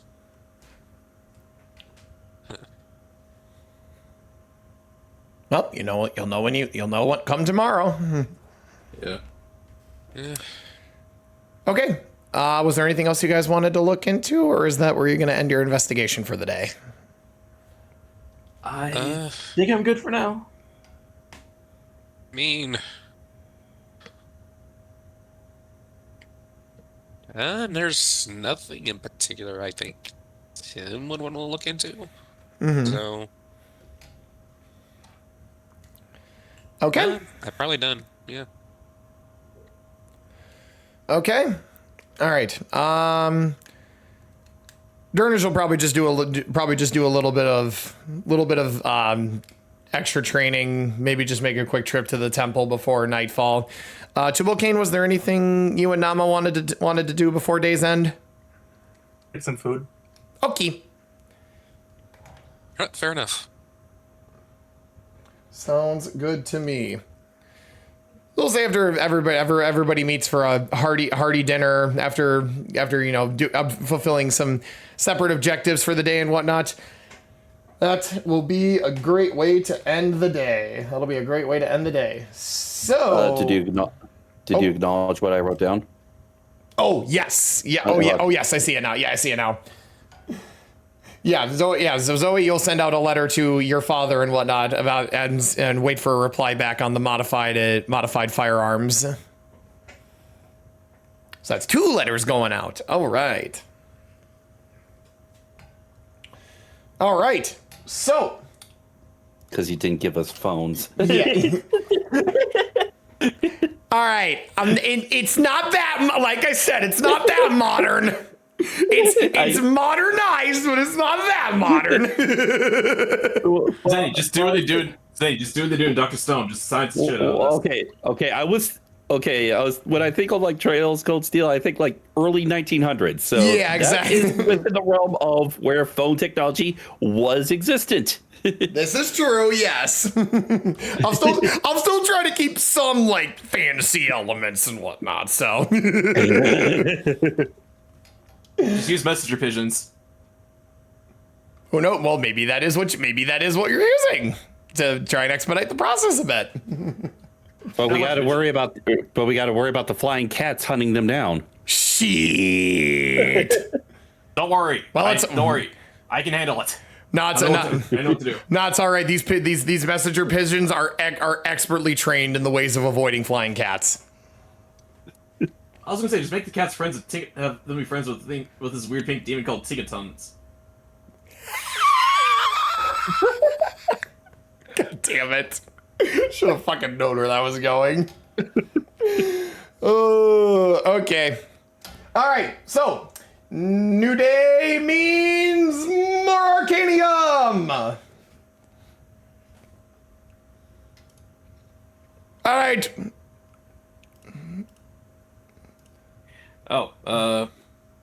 Once. All right, so yeah, so we got 4 rolls. 4 rolls, 4 players. Perfect. One of them is not present though. What you do is have Nama roll.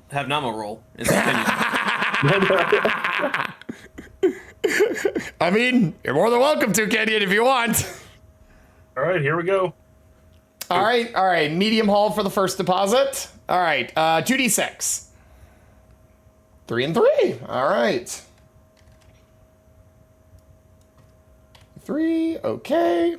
Perfect. Nama rolls. Ooh, Nama rolled the extra large. 3d12, because this is a mine you're getting out of.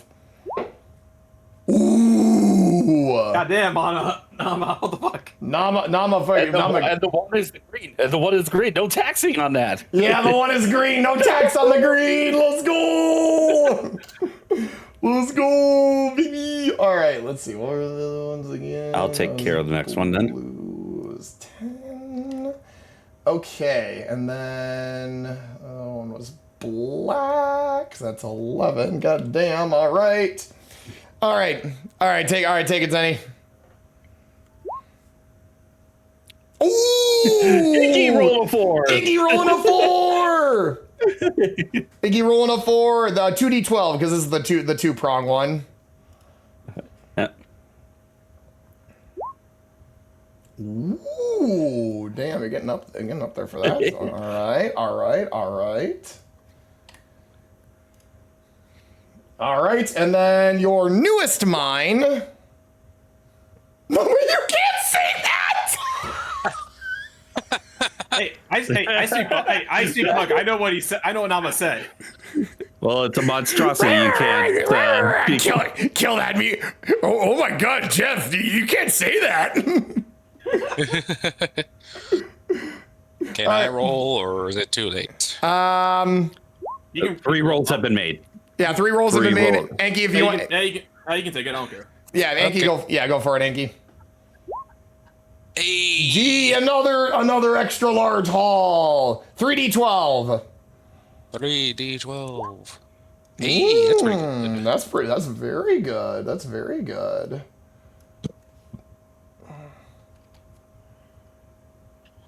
Buzz, buzz, buzz, buzz, middle finger. Nama does the fucking Star-Lord where he cranks up the middle finger, just, oh, I'm so sorry. I didn't know how this machine worked. All right. Copy that. Crafting table. Remember what you said about being freaking high? Remember what you said about being freaking high up on white, where you're getting there with blue and black now too. Blue. All right, so Might be time to make an upgrade Okay. to my blue axe. I've got something else that I actually want to do. Okay. Okay. With the blue arcanium, I would actually like Zoe to upgrade her newly attuned armor. Ooh, okay. Okay. Because you listed only shields, but you said that the armor works the same as shields as far as that regard. Yeah, so let me enhance by twice and whatnot. Okay, so one thing that I didn't list on there, that I did mean to add, all Was the magic arcanium requirements? Not so much the arcanium requirements, but it's the fact that initially this really only applies to basic armor, not magic, not magic armor. Upgrading magic armor with arcanium is something I'm still kind of working out the kinks for, and not to mention, it's not going to be available. It won't be available like as of this point. It is something that I've considered. Don't get me wrong. It's just, being able to do that this early seems a little and not to mention it's, you're upgrading a magic item. So that'll probably be something to save for later. So what you're saying is I can't use that to upgrade my shield. Oh, you can, like your Sentinel shield? Yeah. Yeah. Oh well. Not yet, at least. Yeah, because as far as like weapons, I can't really make those upgrades until I actually do the little thing that I need to. So, all right. Is there a way to upgrade spellcasting focuses?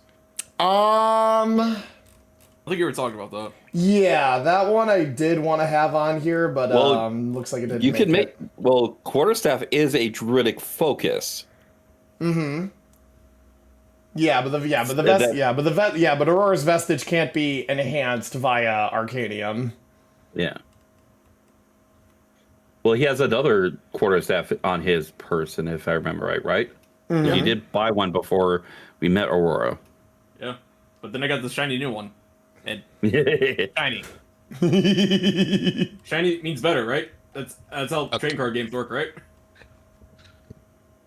I feel like I already know the answer to this, but can the orb in my pendant, which is an arcane focus, be enhanced with arcanium, or is it kind of like can't really do that because it's more kind of like Fae related? The latter. Okay, fair enough.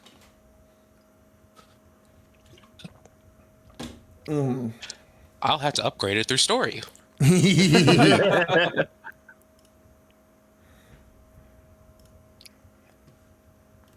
So can I upgrade my blue axe again?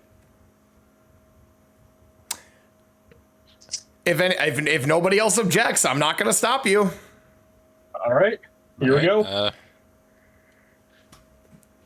Do you want to go ahead and have Durnage upgrade his halberd with the white arcanium? Yes, actually, yeah. I'll say he can upgrade his halberd with all the white arcanium that's been stockpiled. All right, so then the white one. All right, so yeah, then the white one was +2 to wisdom. +2 to wisdom with that. So now his wisdom score goes up to 15 with that. Nice.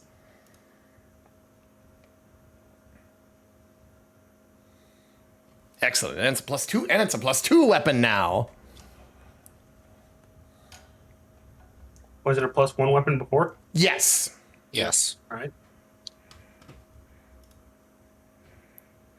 And I would also like to use 20 black arcanium to upgrade my armor. Oh, absolutely. Okay. Yeah, so for the armor, you gain resistance to the damage type imbued. So yeah, now you gain resistance to necrotic damage. Very nice, very nice. How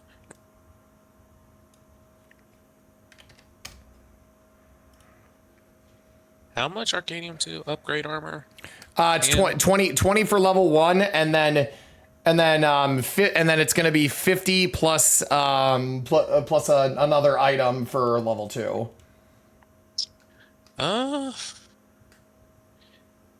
Even though I'm gonna get rid of it in a few levels, if no one objects, can I use 20 of the red arcanium to upgrade my studded leather? Ooh, studded leather for fire resistance. For, I know, what do I do with the red out? I'm still iffy on like what I want to do with Arcanium because like I'm a weird. It's weird for me. I have to wait, so I can't object. Yeah. Okay. Yep. So Anky, so Tim, if you want to take the 10 red, you are more than welcome to. Or the 20 red. I'll take the 20 red. Perfect. Sounds good.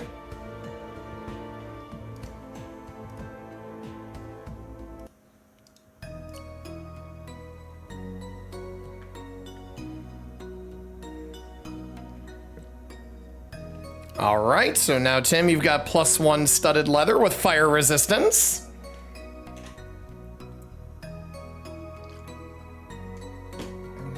Is it bad I generally don't know what I do for Arcanium upgrades? Like I'm in a weird case.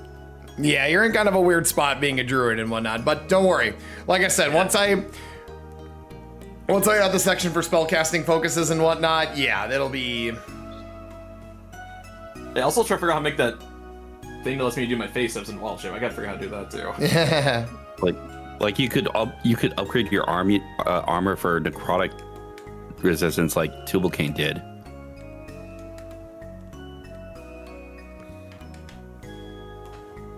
Yeah, and plus that would be a +1 to your AC as well.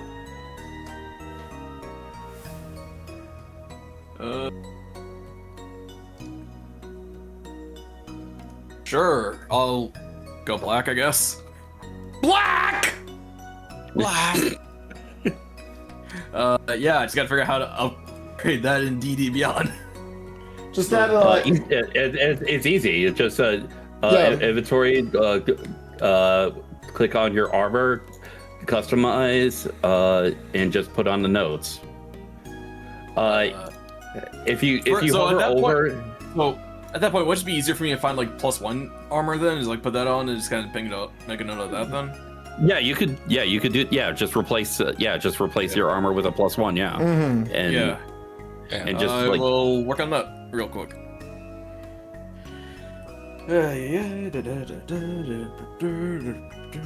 One.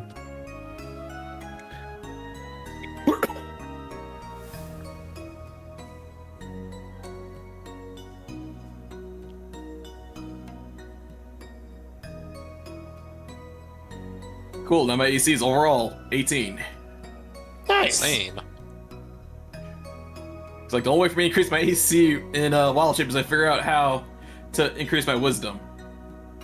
I mean, the easy way is the Arcanium, but I doubt that'd carry over when I'm wild shaping though. So I gotta figure that part out. Alright, now to customize notes.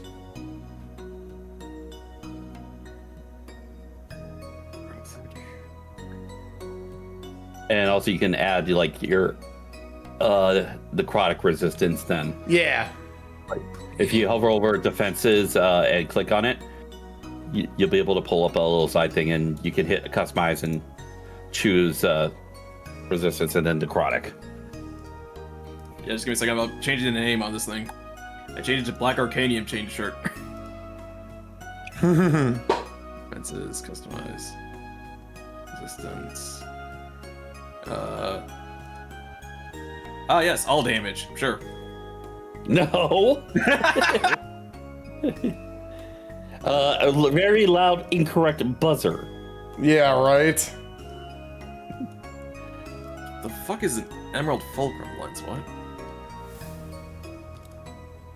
I don't know. Sounds cool, but it's probably something that you probably shouldn't have right now. Yeah, no, I was looking up resistances, and that was one of the things that popped up.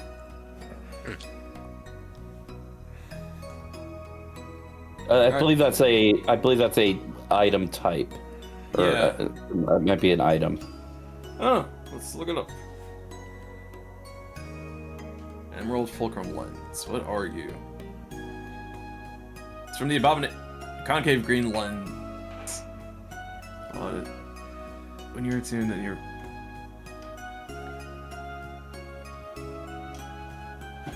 Abomination vaults. Okay. Oh god, it's another fucking cursed item. Of course. No, I'm not going down that route again. I've done that enough. No. And you lost me. I had to suck with how many cursed things? No. I need a break. Damn What it. time is this? The Emerald Fulcrum Lance. lens. Lens. Lens, not Yeah. Lance. Okay. I mean, while not a cursed item, the Aurora staff is technically a sentient item. Yes. In a This is a sense. friendly one. That's different than the last ones. Still another sentient item that you're carrying. Oh god, I'm the Travis in our group, aren't I? You said it, not me. It's either a good thing or a bad thing. It's still, it's probably still too early to tell, so. Yes, it. It Yes, shows and- that you're not afraid to take initiative and pick up the thing. Hey, Maybe you should play barbarian more often. well, hey, all my backup characters are barbarians for every campaign I'm in at this point. It's like head empty, only rage. Just here for combat. Don't worry about anything else. All right. I think I got it all set up right. Okay.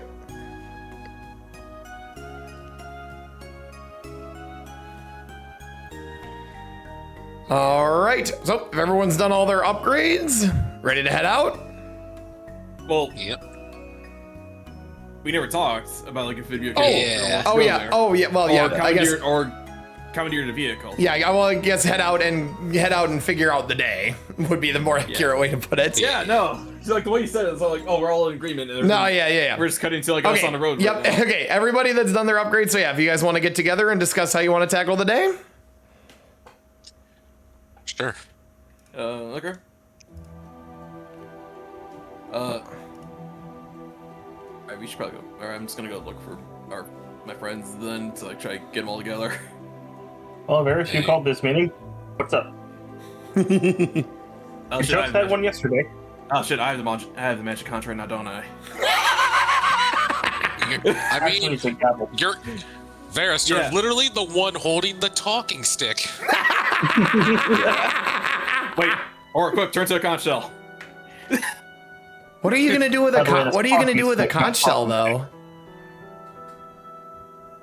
Don't worry about it, it's some joke. Hey, technically she has a talking stick too. That's the that's why I joke. made the joke. That's the No, I was joke. talking about the Tubalcain. I was playing the Tubalcain. Anyway, go ahead, Varys.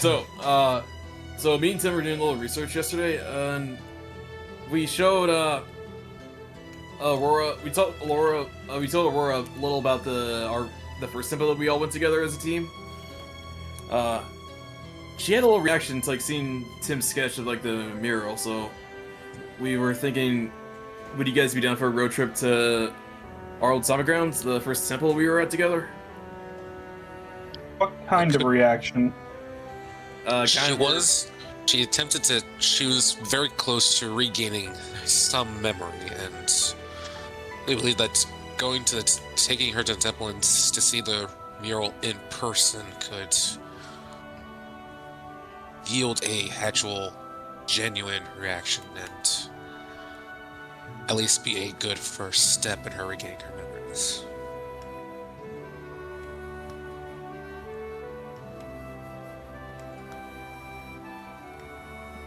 All right. I did have some things that I wanted to do, but yeah, I think that is something that is going to be important, so I can make some time for that. Yeah. Yes. I know that Varis and I could have very well gone there on our own, but I figured it is a team decision, and for all we know, more monsters could have moved into the ruins since our last visit. Well, the crew that were excavating did run out of Arcanium.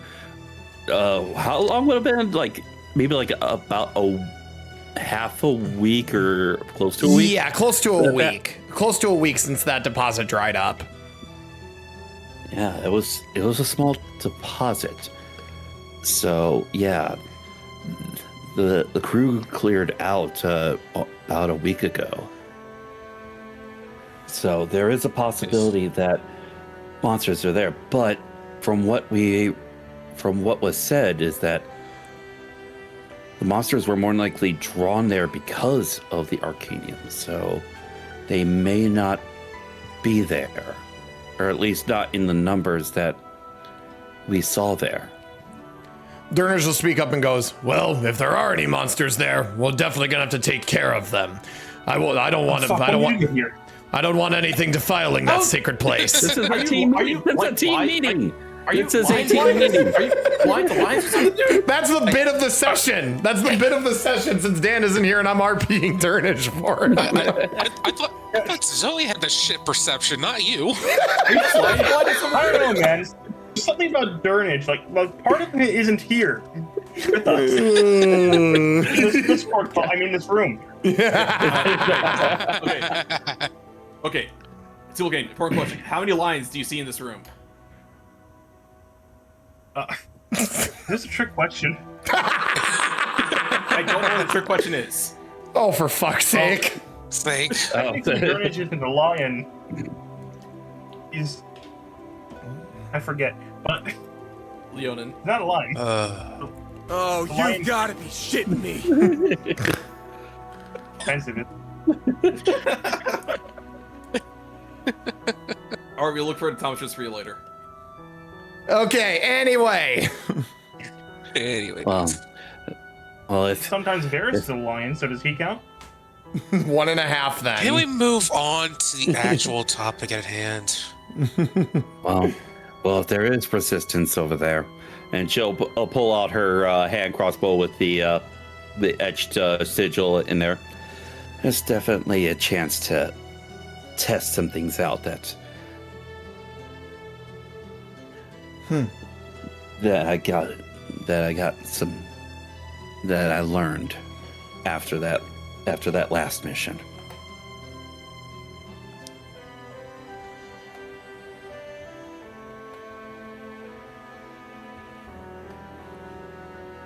Okay. So I guess the next point would be, should we go try to get a vehicle? Yeah, we would have. What was it? What was his name? The valet. Oh yeah, the driver that took you to your first job. I don't remember his name either, to be honest. Larry. Okay, well yeah. Okay, yeah, that'll be his name, Larry. I'll say Carl, the cab driver. I mean, I could have just thrown a frickin' curveball and said Gerbert, but I don't think that's appropriate. Oh yeah, my name's Gerbert. Anyway, yes, Larry. Anyway, yes. If you want to go try and track down Larry, your driver from your first job, then that's a good place. That would be a good place to start. Hey, let's go find Larry.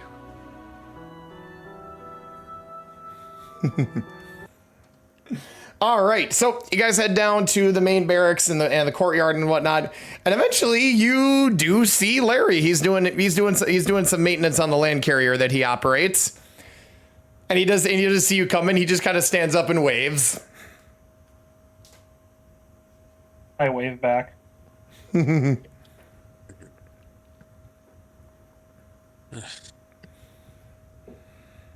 Hey Larry, we need a ride. You ready to take off? Oh yeah, absolutely. Where do you guys need to go? What was the name of the town that we did the trial mission in? Because I don't think that was ever. Insert name here. Let's go to session recap. Yeah. Let's see. It's not there. Yeah, Not there. I know. Yeah, we're going. Yeah, we want to go to nowhere. Let's see. I don't. Yeah. I want to go to Larry Town. Yes, we want to go to the middle of nowhere and see Courage the Cowardly Dog. Funny enough, I actually didn't have a town name written down in my notes, but we'll say for simplicity's sake, Durnage will walk up and ask, "You remember that abandoned temple you drove us to for our trial mission all that time ago?" "Oh yeah, that place. Yeah. Is that where you want to go?" "Yes, we want to do a follow-up there. Just check on a few things, you know?" "Oh, yeah, of course. No problem at all. Hop in. I'll get you there." All right. All right, so you mount up the land carrier, and a couple hours later you arrive back at the abandoned temple. Hopefully nothing bad happens while we're gone. Yeah, hopefully. If something Yeah, bad they'll be happens fine. while we're gone, they'll have to use the military. Yeah, oh no. Wait, military's a thing?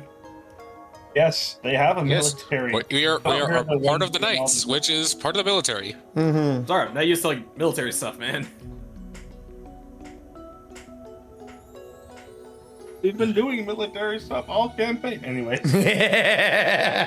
Minor details, though. Minor details. All right. Anyway, you guys leave Larry with the carrier and make your way back to the temple entrance. I gotta add in Iggy.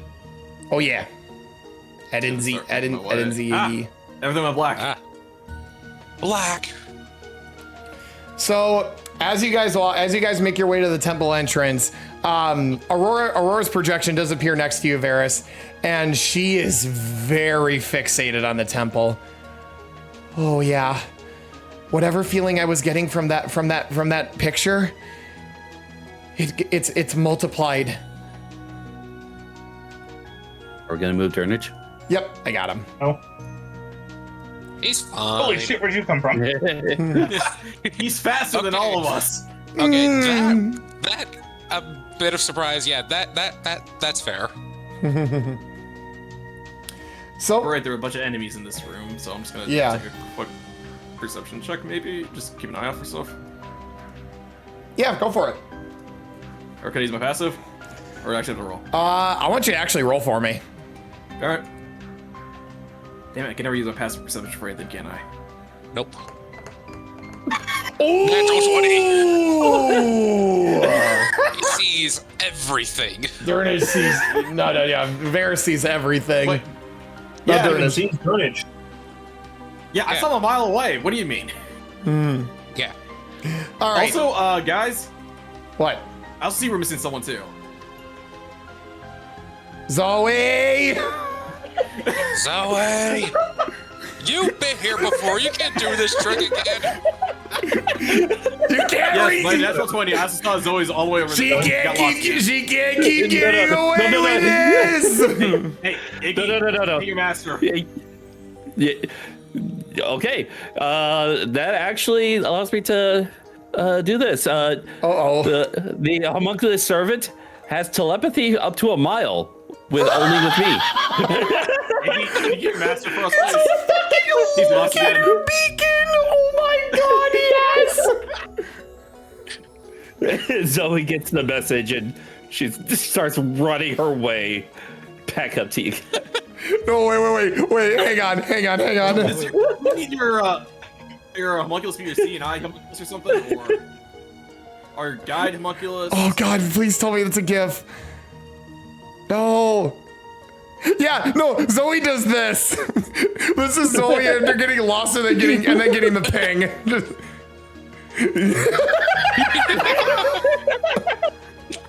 That exact run, she does that exact Yeah, run that too. exact fucking run. Oh my god, Tubalcain and Namar going fucking crazy. You know what? Oh Jesus. Okay. I thought since we're back here, might as well bring up an old joke and see if anyone No, I knows. thought you were doing that. Like, did you do the second I roll perception, or I thought Okay. the mural was in this room. Yes, it is. No, it's in this room right here. Oh, Yeah, All right. it was in this room. Yeah. okay. Yeah, all right. So, Varis, your perception check. You look around the room and you have you get the same vibe, obviously the first time and whatnot, but something does feel off. You can't explain why, but you feel you feel something. As a chill kind of runs down your spine a bit, you start looking around for what it could possibly be. Eventually, Aurora comes up next to you and goes, "You feel it too, don't you?" Yeah,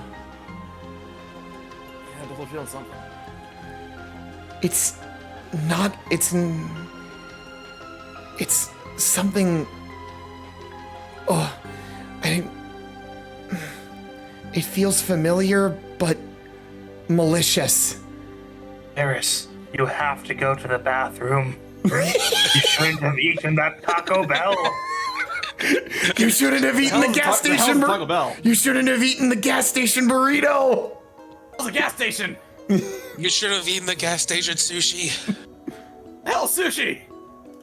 Either way, so Varis, you kind of reach back, you grab the quarterstaff and just start looking around. And eventually Aurora closes her eyes, looks around and just starts focusing before opening them and she says, "Watch out, something's coming." Fucking Christ! I thought we killed everything in here. It's not, well, you did, but this is a bit different. Something else You- moved in. Is that Aura speaking or the DM speaking? The DM speaking. Oh, God damn it! So you watch as all around the mural, you watch as these shadowy apparitions just appear almost out of nowhere. And Varis, and so Tubalcain, one appears, and since one appears right next to you, you get a very, you and Zoe and Tim actually, all three of you get a very clear image of what this looks like. While it doesn't have any distinguishing features, the creature itself almost appears to be made up purely of shadow.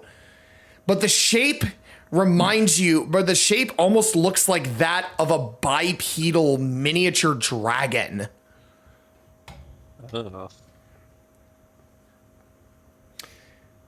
So, Shadow dragons. Yay. Beings made of shadow, huh? Somehow I'm Fog getting beasts. PTSD. Yeah. Wait, I mean, Zenny, you should be scared this time. Zoe shit. Zoe has no context for this, so she's just interested in a battle. Speaking of Since which, these appeared, so. roll that mother yuckin' initiative. Okay, great. Okay. So, I was away, so I think upon the appearance of this, she would have summoned her Eldritch Cannon. Yes. Yeah, So- go ahead. So yeah, I will do that. And the rules for the homunculus servant is that it shares my initiative. Okay, shares my initiative count, but it takes a turn immediately after me. Okay, so very similar to how Nama acts and whatnot. No, it's not. No, Dama. Oh, kind of. No, it's Nama works at the it- same time as. Oh yeah. Same time. Yeah. Okay. Yeah, it has its own turn, but it's immediately after my initiative count. Fair. Remember when I used to summon Draconic Spirit stuff back when I was a sorcerer? It's Oh. kind of like that. It's It's like the Dragon Spirit acted after I did my stuff. And the other thing I was going to note is that when she summons her Eldritch Cannon this time she summons it a bit larger. It is now a small object instead of a tiny object, and now she's going to have it roam around on its own. Ooh, And okay. the Paladin Curse continues. All right, time to do initiative. Yes, it's been time to do initiative. I got 12, by the way. I don't think you added me on that yet. I will add you, Varys. Cool. God, even with it. Oh my good. Wow. Good fucking lord, Zoe. All right, lock the fuck in, girl. Let's do it. Okay, so I will add that, and there we go. All right, awesome. I will sort that. All right, I will sort that. Damn it, I should have taken daylight today. Damn it. Okay, so yeah, Iggy goes right after Zoe. Okay, so yeah, here I will sort Zoe to go up top. All right, Zoe, you're up. Alrighty, so she has her hand crossbow and shield out. Okay. So this time, because of now that she has her hand crossbow as her arcane firearm, instead of loading up a bolt, sort of like this, she starts to channel this magic energy and sort of like almost like this magical bolt seems to have already be on sort of like the firing platform of the hand crossbow, and it seems to sort of like spark in this electrical energy, and she just races it to the shadow dragon thingy here right next to her, and she will cast with it Shocking Grasp.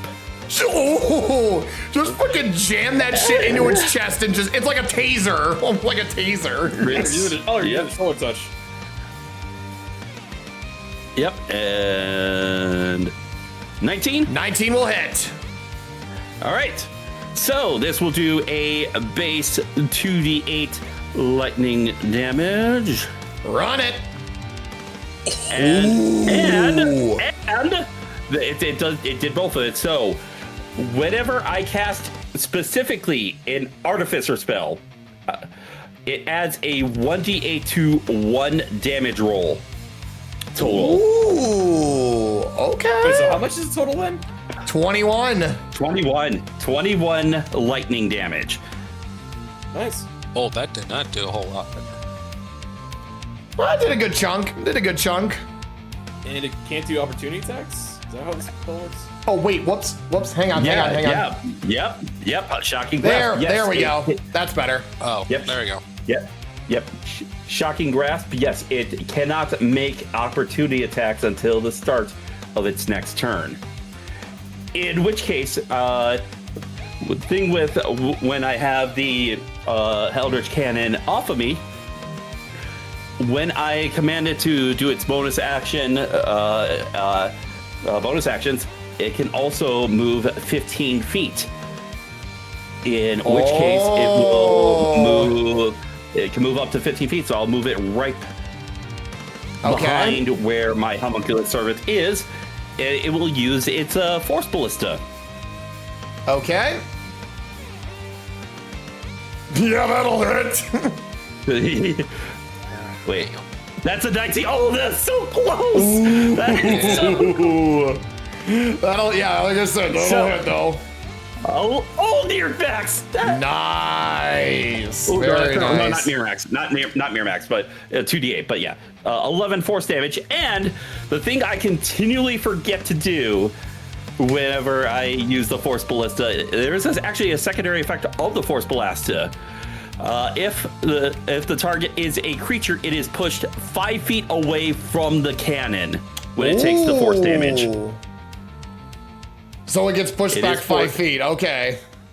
Yeah, it gets pushed back 5 feet. I kept forgetting it for all the other uses, but now I'm reminding myself, get to actually using it. It is force movement, so I can't use a reaction. Yeah, I was gonna say it's force movement. Yeah, it's force movement, so no opportunity attacks, because that would be fucking broken. Well, there's also better uses for my reaction specifically. Exactly. Exactly. Yes, silvery marbs. All right. If only. All right, then is that going to be your turn then, Zoe? Yes, that will be. Actually, wait. Hold on. I still can move myself. Oh yes. So upon that, I think she would get around to the other side. Okay. All right, Iggy's turn. All right, Iggy's going immediately after. Yep. And then Iggy will come up and flank with Zoe. And with Iggy, it gets one type of attack, but it can be used either in melee or ranged. And this will be a force strike. I gotta do it. It didn't give me the option to. Oh, I had to. So I'll do another one since I got advantage. Okay, so dirty 20. Dirty 20 hits. Hit him with the fucking vibe check. I like you cut, G. Bong! So it'd be 1d6 plus 2. Well, 1d6 plus the spell's level in force damage. So that'd be 4 force damage. Okay. And that will do it for that. Okay. Tim, you are up. Varis, you're on deck. All right, I will try out my new longsword. Sure, I will try it two-handed and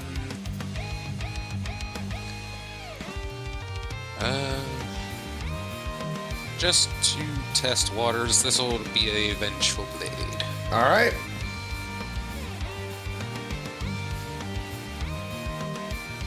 Does 16 hit? 16 hits. Okay. Yay. Yippee. Oh, do not apply agonizing blast to all the fuck. Oh, jeez.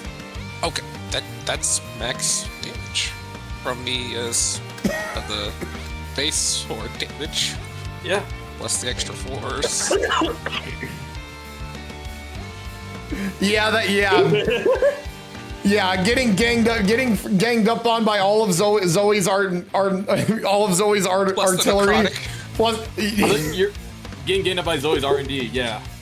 I more or less just wanted to test if it would take damage, how it took the necrotic damage.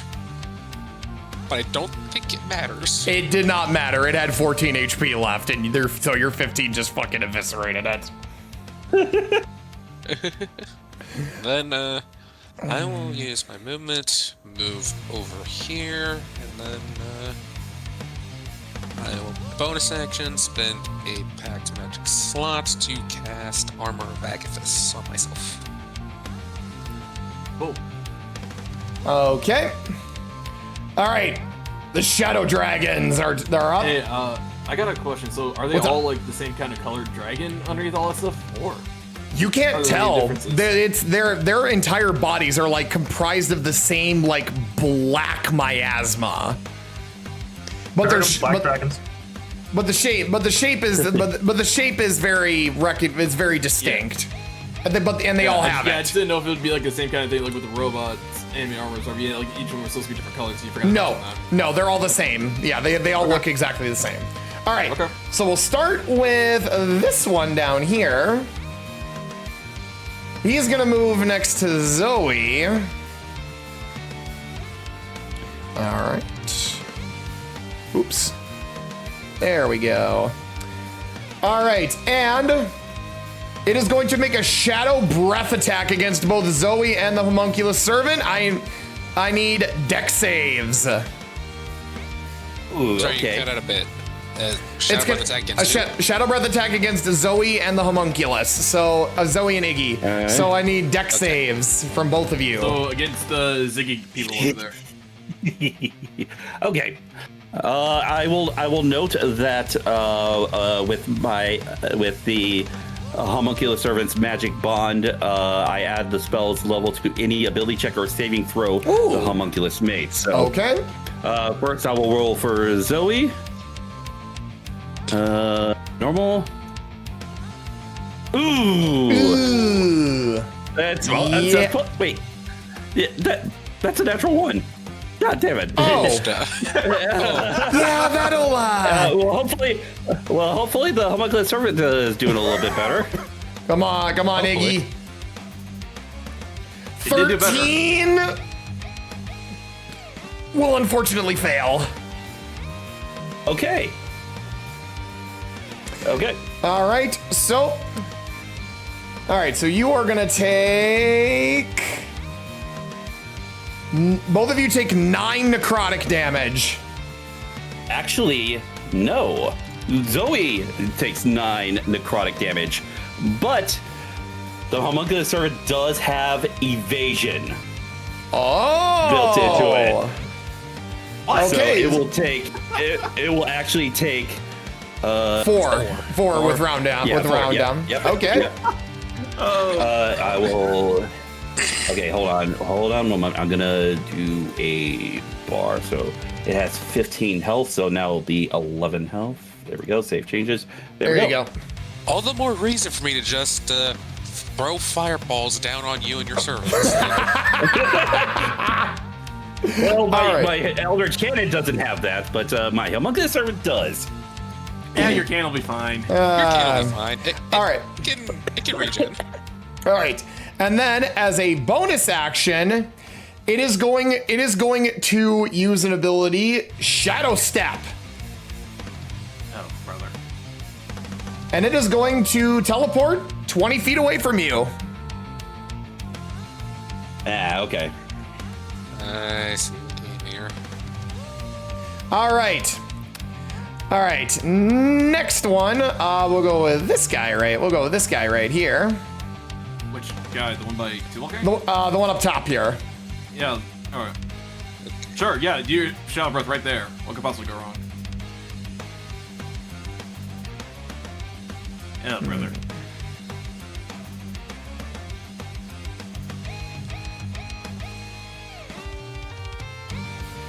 All right, so this one's gonna come up to you, Varis. Do you have the vestige in your hands right now? Do you have the vestige in your hands? So this shadow will see the vestige, it will see its glow, and it will let out a very ferocious shriek. On my ears. So this one is also going to make a shadow breath attack against you and the cannon. So dex saves, please. You cut out what? Shadow breath against you and the cannon. Dex saves. Okay. Okay. It's a line, not a cone. Oh, it is a cone. Oh, Yeah, it is a Oh, it is a cone. Yeah. Oh boy, I'm great at those. If it is a cone, does it also affect Durnage? Yes. Yeah. Oh, yeah. Yeah. It will affect Durnage. Yeah, no, I got a 13. See, I'm not the only one who doesn't see him. I forgot. Can't make fun of me anymore. I'll find something else to make fun of you with. Don't worry about It's it. a 15-foot cone, right? Yeah. Yeah. 15-foot Yeah, cone. Durnage. Okay. Durnage fails. I will ask, and this is important. Okay. Does the description of the breath say that creatures have to make the save? Yes. The Eldritch Cannon is an object. Oh yeah, I guess so. So So it sucks to be mean Durnage right now. yeah. All right, so you guys are gonna take 16 necrotic, half if you were resistant. Wow. That came in help right away, apparently. Okay.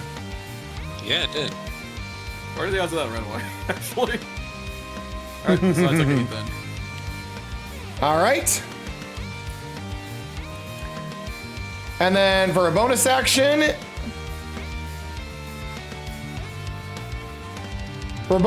it's gonna shadow step over here. Oh no.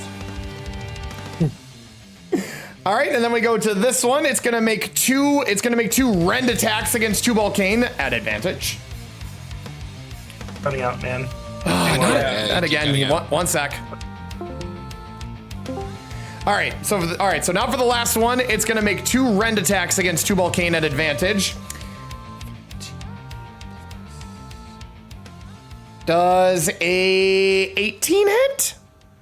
Yep. Okay. All right, so you take. Ooh. You take 12. You take 12 slashing and 1 necrotic, since I know you resist it. All right. All right, second attack. Another 18. Again. Oh, just copy and paste, though. Sure. This time 9 slashing and 3 necrotic. Oh my god. Okay. Quick question, Farrah. Yeah. Kind of a bit of a metagamey thing, because I kind of think I know what your stat block you're using. Are we in any sort of like dim light or darkness? I would say that the area you're in is covered. There is some dim light kind of peeking through right now. But are This whole area the is shadow dragons in dim light? Oh, are they in dim light? Yes, because it affects one of their abilities. If it's the same stat They block, are. I'm thinking. They are in dim light. Then if it's the same stat block I'm thinking of, then they have a lot of resistances in dim light or darkness. I will say it's probably not. I literally homebrewed these guys last night.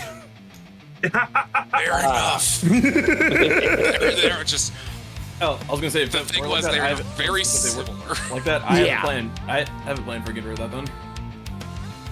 This would be the point at which 38 to 13. Dan would have totally responded to Anky as like, you don't know that. He could have homebrewed the whole entire thing, and he actually would have been right. Yes. Yeah, he would have been right. I enjoy making custom okay, how much monsters, damage okay? All right, Varis, you are up. Tubalcain, you're on deck. But that one doesn't want to try to teleport away. Nope, he's gonna stay right there.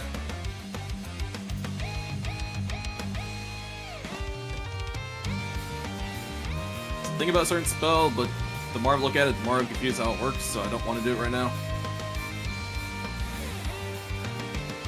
How big is the room? Yeah. Let's see. 1, 2. No, 3, like 4, it's like 5, no. I'm just 6, asking. It's like one spells I have like 7, fucking 8, Moonleaf has to be like a 9, 40 foot high 10, spell. 11. Oh, like a 40 foot high? Yeah, like how high? I guess. Oh, how I don't high? think that necessarily matters. Oh, Yeah. oh, fair enough. Yeah, I don't think Because it. it's a magic. It's a spell. So Yeah, it's gonna, yeah. You don't have to be in an open space in order to use it. Hey, yeah, I'm just thinking what I want to do.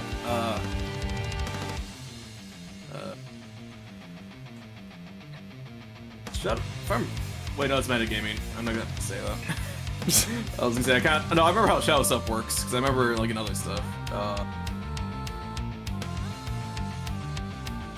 Okay. Up to you. What do you want to do? Tubalcain, how are you looking for HP wise right now? You took He it went. once? Yeah, he went. He said he went from 39 to 13. Okay. All right. So first up, for my action, I will try a Starry Wisp at this one. Okay. I got Damn it, wrong fucking sheet. Damn. Come on, big money. Oh, It was so close to a 20, damn it. That would have made up for all the fucking story missed from last time. well, I mean, hey, you still hit. either way, 22 hits. Take 11 radiant damage, and he is glowing for a little bit. So, Varis, your starry wisp hits this thing. You watch as the light like starts burying its figure. It lets out this very loud shriek as you watch the light kind of eat away at its shadow. Ah. They are vulnerable to radiant damage. All right, Durnage, you know what to do. Durnage just lets out a roar and says, "It would be my pleasure." All right, bonus action. Sure, why not? I'll do a level 3 healing word on Tubalcain. All right. All right. All right, show me the good news. Jesus! Woo, 22. You heal 22. God damn. God, I should Well, probably I'm heal. almost full. Nice. Yeah, 64 plus 5. That's not bad. That's Three not bad. of those were 4s, by the way. Hell yeah. Out of a total of 29, yeah. Out of total, possible total of 29, yeah. Yeah, That's no, not like, bad. every number except 3, by the way, too. All right. That your turn then, Varis? You're not gonna use your? Do you want to use your movement? I'll go to like about over here. Go to the center. Okay. No, wait, here, actually. Oh, there you go, flanking. All right, that's it for me. All right, Tubalcain, you're up. Durnage is on deck, and then Zoe's in the pit. I'm gonna roll a d4. Ferocity. That's 4. That's 4. Well, 2 plus the 2 for the creatures adjacent to Nama, Yeah, and Warlock. also 1 more because she's level 5. Ooh, I see. 5. Okay. All right, I level see. 5 Beastheart. Show us. I hope that rampage cap increased. Then. God damn it. All right, Tubalcain, do the thing. Spend all your ferocity right now.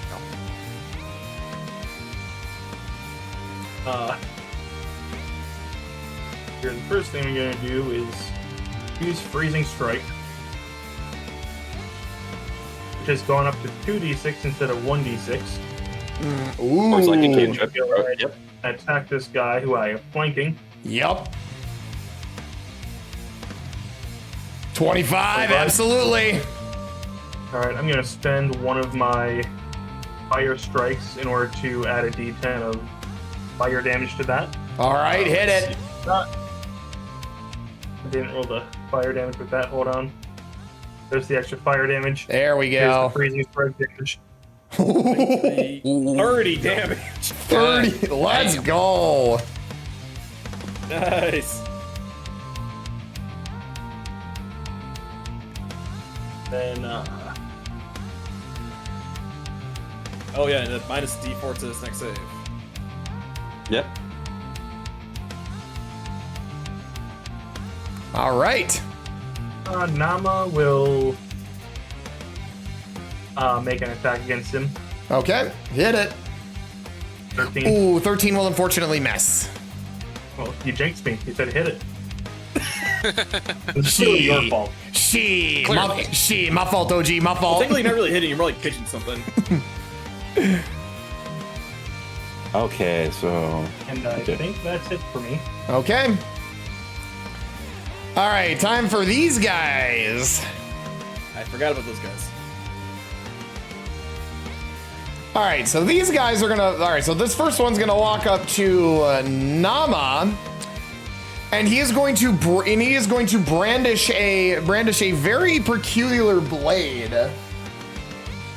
I should note that these things are they have the same kind of shadowy appearance as the dragonoids do. So it's Bakugan.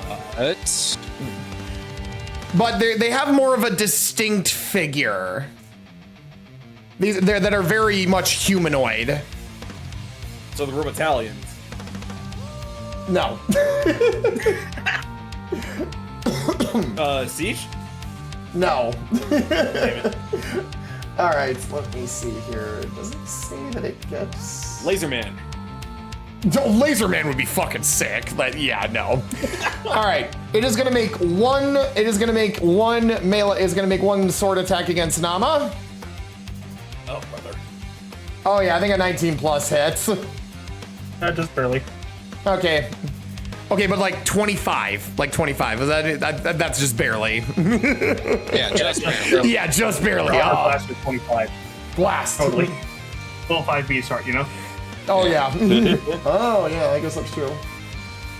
All right, since it is. Would her AC actually go up? No, her armor class went up by 1, so now it's 17. Okay. Ah. All right, she takes 11 necrotic damage. That's too much. This guy's gotta die. They all kind of have to go down, man. Yeah, they all do. So I will say. This guy in particular. I will say, Tubalcain, after you watch, like as you watch this guy watch up and attack Nama, you like before he attacks, you watch him kind of like flourish and twirl his blade around a bunch before like spinning around and delivering like a downward horizontal slice, just to put flavor on the attack. Oh god, he's showboating. All right, God, yo, Swordmaster. We're in real trouble now. all right, Durnage. So how does the new halberd? How's the upgrade halberd work again? It's a +2. It's a +2 weapon now. Yeah, but yeah, does extra radiant damage, right? No, it doesn't do it. No, the extra damage is just the level 1. The level 2 is he gets +2 to wisdom with it equipped. Oh wait, so that overrode the damage buff then, or the Nope. damage boost? Nope. No. Oh, so he has both then. Okay. Nope. Yep. Yeah, you have both. it Yeah, he has has both. both. Yeah, it has both attributes. Ah. All right. So speaking of which, all right. So Durnage. Wait, actually, he can get advantage if he does this. Yep. Yep. Conga line, go! Conga Lion. All right. Let's see. White Arcanium Halberd. So it's technically a +8 now. So 16. Wait, would he have advantage though? Yes, he does. Hang on, Yeah, he does. Yeah, I just gotta reopen the game log here. So let's try the that again here. Oh yeah, 16 it is. 16 matches its AC. Yeah. Hey. All right, and then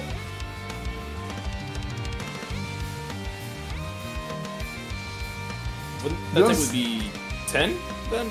yes, 10 vulnerable to radiant, so 20. He takes it out. Well, that was just radiant damage. You didn't factor into the slashing damage too, I believe. Wait. Oh no, Yeah. yeah. Oh yeah, that was the slashing with the radiant. Yeah, That the was radiant. slashing. Oh yeah, so yeah, slashing was 10, so. And then I'll just roll a extra damage dice, so D10? that's a D10. So yeah, D10 radiant. Yeah. All right, 6.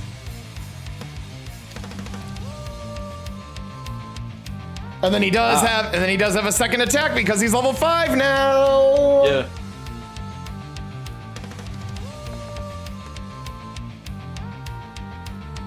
Can we get much higher? Fire. No, we cannot. 25 or 26. 26. Oh yeah, the slashing. And Yeah, 11 slashing. yeah, the slashing alone takes this guy out. Yeah. All right, and then So this one is technically glowing right now still, right? Is that still working? this guy's still glowing. Alright, so if I know how things work from metagaming wise, he shouldn't be able to teleport anymore, I believe. I don't know. All You don't right. know Could be that. wrong. Yeah, we'll see. We'll see. I don't know, I'm trying to use science right now, like light and darkness. I'm trying to use science. All right, and then for his movement, Durnage will go right over here. All right, Doesn't he have an extra attack? he used He it. did. He used it to finish off. Finish it off. Okay. The Yeah. thing didn't go down in one. Yeah, it didn't go down, so yeah, he used his second attack to finish it off. All right, and Zoe, you're up. Tim, you're on deck. Did anyone the other guy do something? Yeah, I was gonna Oh, say. yeah. The other guy. The other guy will just use his movement to just go right here. All right. And Tim, you're in since you're inside of him, you watch as he reaches around his waist and then pulls out another peculiar blade and just kind of flourishes and spins it around. Fucking showboaters here. Okay. All right, Zoe. Okay. All right, Zoe, you're up. Tim, you're on deck. Okay. Okay, so first things first, she is going to use her bonus action, move her Eldritch Cannon over here. Okay. And let's see. Let's force Ballista this one. All right. All right.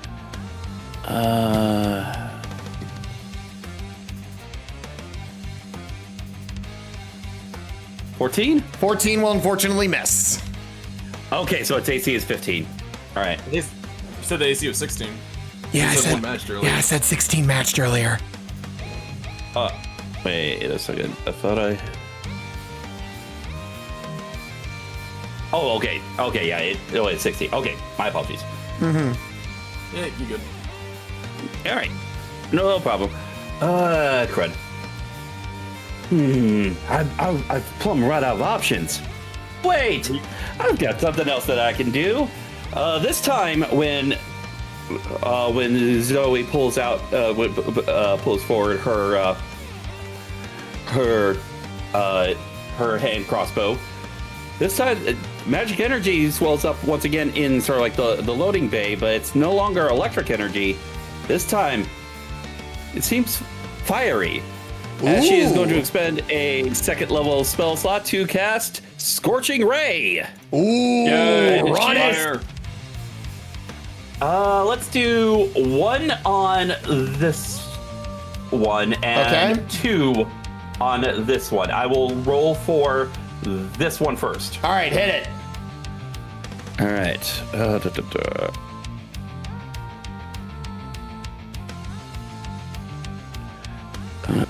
Make sure I've got everything I need. Okay, so.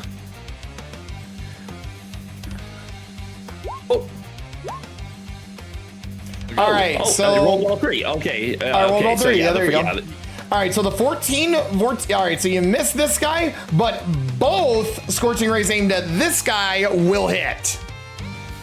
Okay, so once again, this isn't automatically prepared for my artillerist subclass, so this does qualify under the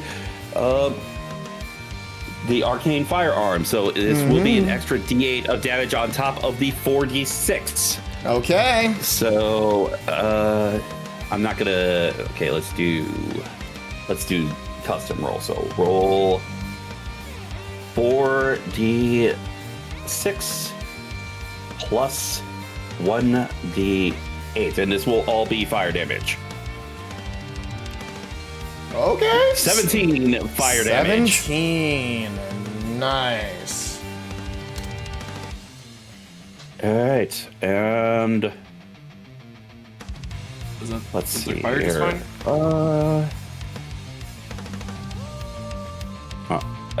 So 15.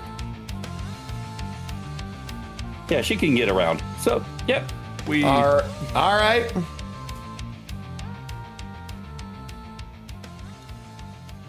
All right, so that will be Zoe's turn. All right. All right. Iggy. And double check. Okay, so Iggy has 20-foot walking speed, but has a 30-foot flying speed. So either one works. They fly now? Yeah. Jesus. Well, considering what I'm basing this off of, yeah, it can fly. Or hover at least. Yeah. So it has levitate for ability. Got it. Yes. Well, thematically, yes. Mechanically, no. But once again, it will be a 4-strike melee. Activate with activate Frigarak. Destroy. Oh. Oh. So close to a crit. If I did nickel for every time Zenny rolled a 19 today, it'd be what, 2, 3? Either way, yes, that'll hit. That'll be 8 force damage. Nice, nice. That's max roll. That's max roll. Wow. Hell yeah. All right, Tim, you are up. Varis, you're on deck. Okay. Alright.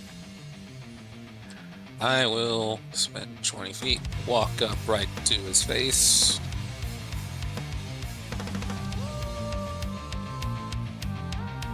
I will, as a bonus action, activate innate sorcery. So for the next minute, you're gonna do. for the next minute, the spell save DC of your sorcerer spells increases by 1. Ooh. And I have advantage on the attack rolls of sorcerer spells I cast, including cantrips, which includes my sorcerer cantrip, Booming Blade. Booming Blade! So, two-handed with advantage. 19. 19 will hit. And I am turning the slashing of my packed weapon to radiant. Oh! Yeah, Warlocks can do that. Yeah. Yep. All right. So this guy. 14 radiant. Yep. So this guy actually Plus does. 4. Yeah, and then plus 2 force. Force plus the D8 of thunder.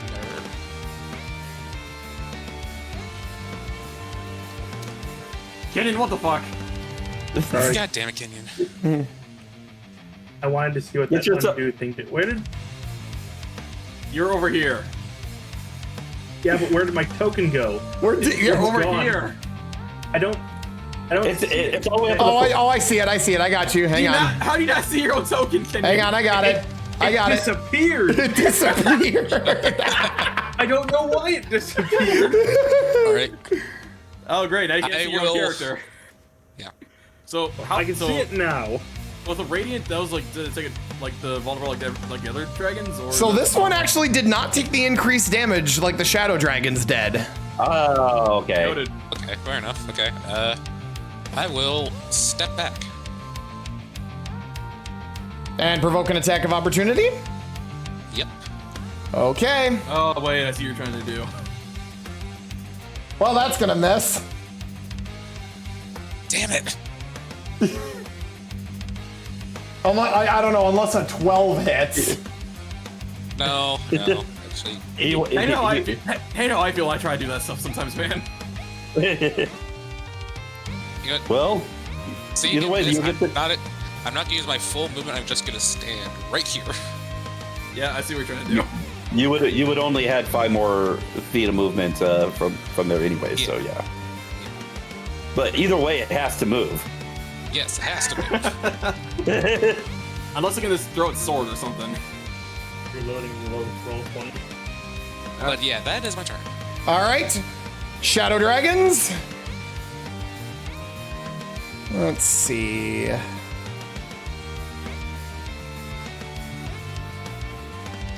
Oh, it's again. Perfect.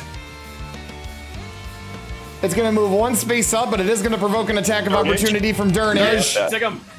Durnage. That'd be like +8 again, I think so, like 6. 16, that hits.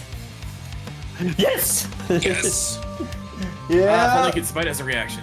Yeah. Definitely. If only. Yeah. Even with Warcraft. But he's dealing radiant either way. He's dealing radiant either way. Yeah. All right, so Yeah, that but more is that 6 slashing Well, plus 8. the D. Oh yeah. Well, because like the 2 becomes a 3, and Oh, also yeah, that's the it. extra 1, so it'd be 8 then. Oh yeah, 8. Okay. Yeah. All right, and then extra D10 of radiant. 4. Savage attacker. Savage attacker. Savage Good attacker. try, Savage Attacker. Yep. Bruh. We'll take the 4. Alright. Well, Savage Attacker would also reroll the base damage roll too. Yeah. All right, let's try. All right, let's try. Save yourself. It's still technically better. So 8 slashing and 4 radiant. Wait, would it be 3 radiant? Actually, wait. It wouldn't trigger an attack of opportunity because Halberd has a range of 10 feet. It's still in range. Actually, yeah, you're right. That's right. I forgot. That's right. Forgot about the reach aspect. Yeah, forgot about the reach aspect of that. Yeah. All right. All right. So we gotta keep it fair, guys. Yeah, Sorry. no, you're good. No, you're good. I genuinely forgot about the reach aspect. No, we all forgot. We all forgot. Anyway, I need Nama, Tubalcain, and Varis to make dex saves against its Shadow Breath attack. Oh, I'm great at those.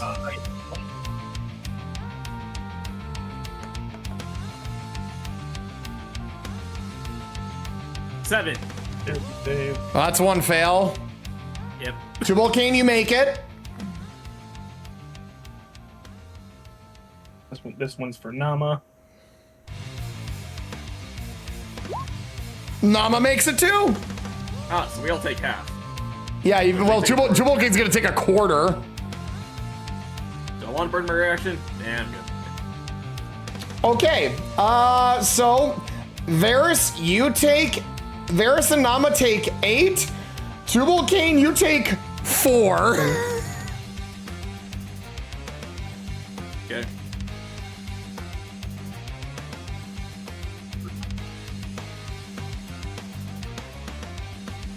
All right, and then it is going to use its bonus action to Shadow Step. It's gonna go right over here, and then it's gonna burn the rest of its movement to get behind Zoe. Go ahead. And then it Go ahead, try me. And then it goes to this one's turn. It's gonna try and make 2 rend attacks against you. 19 to hit. First one. Shield. Oh, all right. All right, it's gonna try and make another one. Definitely miss. Yeah, you're not beating a 23 with that. No, it is not. 23 AC. All right, Varis, you're up. Tubalcain is on deck. Okay, so that one is still shining bright light until the end of my turn. Yep. That's how the spell works.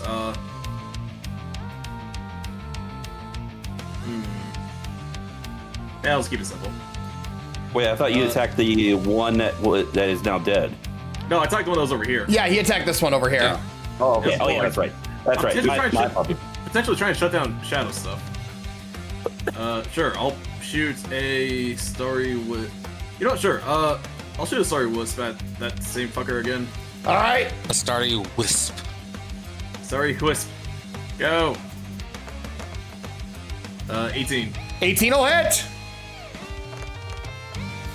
It's 8 damage 11. last time, though. Yeah. So 22 radiant. You watch as the starry wisp of light, just you swirl it around, and then use the quarterstaff to direct it straight at that shadow. It makes direct contact in the chest, and you watch as the light just consumes its entire body. It tries to let out a screech, but it dissipates as the light just eats its entire body. So in other words, it does this.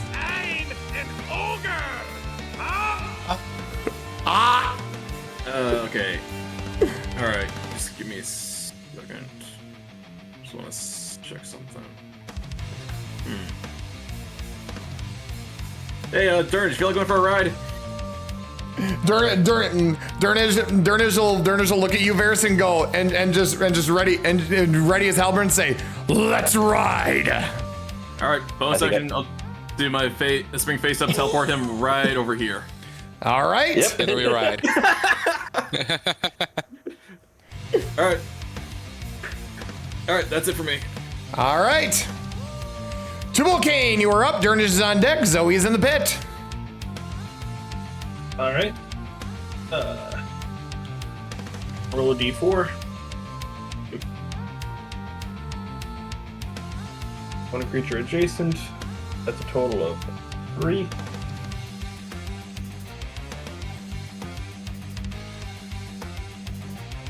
Alright.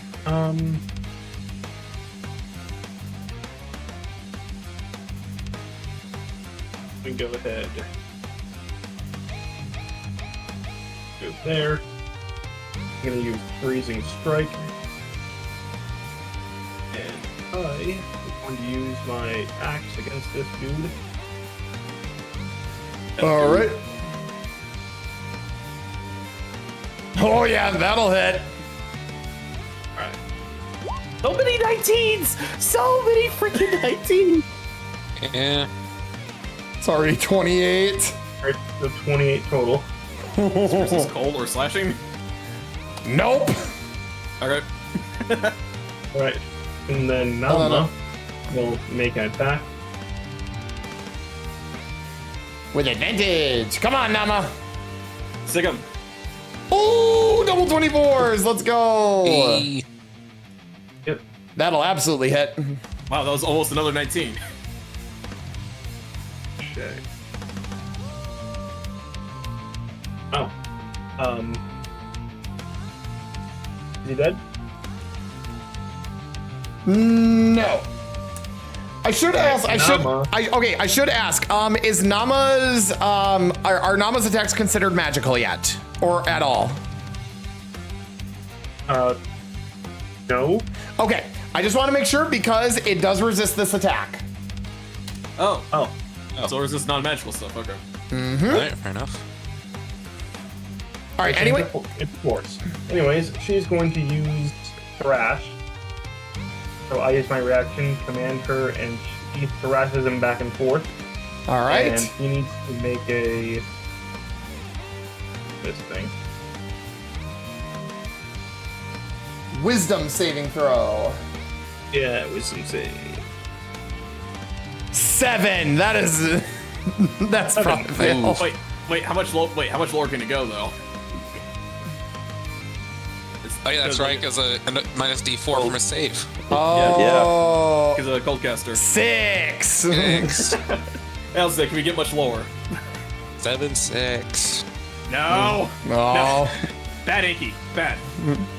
Okay. Anyway, so yeah. I'm not the one that said it. I'm not the one that said it. All right. On a failed save, target has disadvantage on attack rolls, and attack rolls against the target have advantage until start next turn. Okay. All right. Done. Alrighty. All right. So this guy's gonna make another sword attack against Nama. Plus another 25. So many 19s today. Disadvantage. Disadvantage. Ooh. Another 19, though. I knew it. All right. Well. I knew what was gonna happen.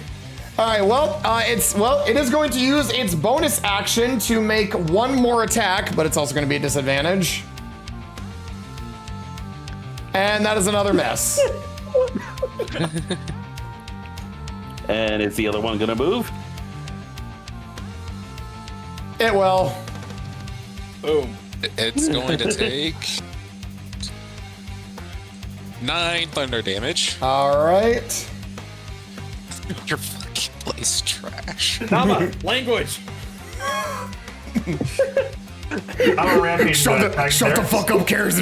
Shut the fuck up. No one cares about your shadow fanfic. No, your fucking place. Trash. Trash. Yeah. Goddamn All right. robots. All right, Tim. All right, Tim. A sword attack coming your way. 16. 16 will miss. All right, it's gonna use its bonus action to try and do it again. 17. That would hit if I didn't upgrade my armor. Well, as a result of that bonus action, all attack rolls against it have advantage until the start of its next turn. I see. Also, I see what you're trying to do, Anky. Of course. What else am I supposed to do? So both of them have advantage against them. The other one, They are executing Operation Fuck. Yeah. All right. Well, Durnage is up. Time for this guy to get sent to the frickin' Shadow Realm. Yeah. So advantage attack, go. Oh fuck! Wait, that's 20. And he's gonna Put a smite on that. Put a smite on that. You Yep. gotta freeze. You get Yeah, he's I was just about to say he's gonna pump his level 1 smite into that. Yeah, free smite go wee. Okay, so Free that. smite. All right, so that is. Oh, I was rolling actually lower than that. Okay, so that's This thing's 2. gonna be fucking Okay, so this is 2d10. This is 2d10 Plus, plus. there is a critical roll. Yeah. No. Yeah. So 2d10 plus 4 plus 24.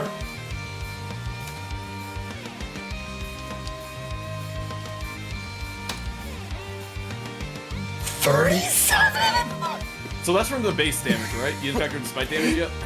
We haven't factored in the smite damage yet. So that'd be 2d8 plus 16 then. Yep. Hang on. I'm mathing. I'm mathing. Yeah, no, how much that was radiant for like the first one? Yeah, I was about to say like. Yeah, I haven't rolled it. it's not gonna matter. Oh yeah, yeah. Yeah, all right, and then plus 10 for Radiant. Actually, yeah, this thing, yeah, he just one-shot this thing. Paladins, man. Yeah, I'm glad I put him over there. Yeah. Yeah. He saw his movement and then the attack left. Yep. And he has advantage on pretty much anything he attacks. Yeah, exactly. So he can go Oh yeah, for yeah, no, it doesn't. attack Yeah, it did. or Yeah, attack. actually, it didn't even matter. Oh, he did have that factored in. Okay, that's good. Okay, that's good. Yeah, either way, it doesn't matter. The thing got fucking one shot. All right, and he does indeed have enough movement to get over here and help Tim with this. 16, that matches its AC, so 2d10 plus 4. The 8 is radiant, so that's 14. Yeah, it doesn't matter. Oh. There we go. Yeah. Double kill. Yeah, that tracks. All right, Zoe, you're up. Tim, Zoe, you're up. Iggy's on deck. Tim is in the pit. Okay. How do you want to do this? How do I run it? You said that the ledge over here is sort of like minimal climb. It's easy to climb. Like, you don't have to expand any. I don't think you wouldn't have to expand any extra movement to climb up. Oh, actually, no, it doesn't even matter because it only has 15 feet of movement, so it can only go up there. Hello, random chest piece cannon. Let me make sure that I've got this correct for tracking. There we go. Oh, okay. Yeah, it's going to go ahead, and I'm going to go ahead and use the bonus action for the Force Ballista on this thing. I wanted to make sure I had the angle right so that it doesn't actually move when I use it. Because it's only going to run into Tubalcain. Yep. So I did not want to ruin the...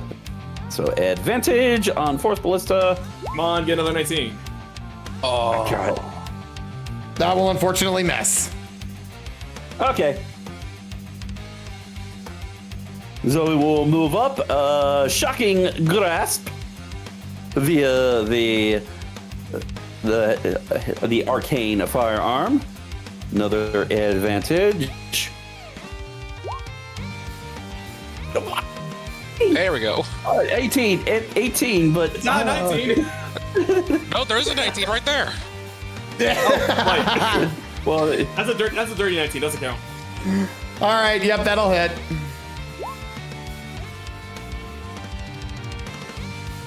all right. 20. Wait. How do you have lightning in there What? twice? Yeah. How do you have lightning there twice? Let me- Wait, just because it's level 5 cantrip. Yeah.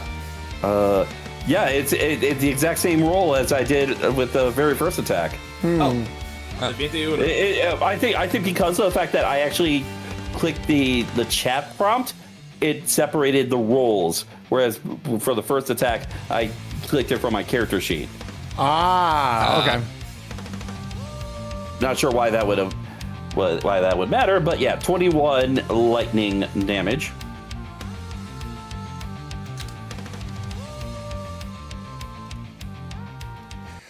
So Zoe, you walk up, you place your crossbow right in this thing's chest. It has its blade, it has the blade above its head ready to strike, but before it has the chance to, you pull the trigger and you just watch the electric current go from your crossbow to this thing and just incinerate it with lightning. But you notice something very peculiar. As this apparition is beginning to fade, you watch its blade disappear first. Like you watch the you watch the blade of the blade of the weapon it's holding just like disappear. It's still holding something, but then it completely fades away. Was it the same thing for the guy over that Durnage killed? Yep, it is indeed. Also, considering Zoe's height, wouldn't it make more sense that she just shot the thing in its Achilles? Yes. Are you? Are you sure it's not 5 foot 5 is not that bad. Or you sure it's like it's not that Are you sure she didn't shoot it in the knee? I mean, crotch shot. all I'm saying is that getting it directly in its chest would probably be a bit of a stretch. Yeah. No, crotch shot. Crotch shot. right in the round tables. Tables. Oh wait, I know the movie. I know that movie. I understood that reference. I understand. Yeah, I understood that reference. But so anyway, you have dealt with the unexpected ambush. So Aurora will pop out after the battle and go and compliment you all on a job well done. I don't know where those things came from, but one thing's for certain. It almost feels like the arcane veins in this area, they're agitated for some reason. I don't know why, but I can feel it stronger than ever. Now where's the mural? On one of the walls, I think. It was on the floor. No, it was on the floor. It was on the floor. Zoe will point to the middle of the floor here. Yeah. So Aurora looks at the mural, and she closes her eyes, and she begins to focus. Yes, I can see it. It's coming back to me. A memory of something. Wait, is this my memory?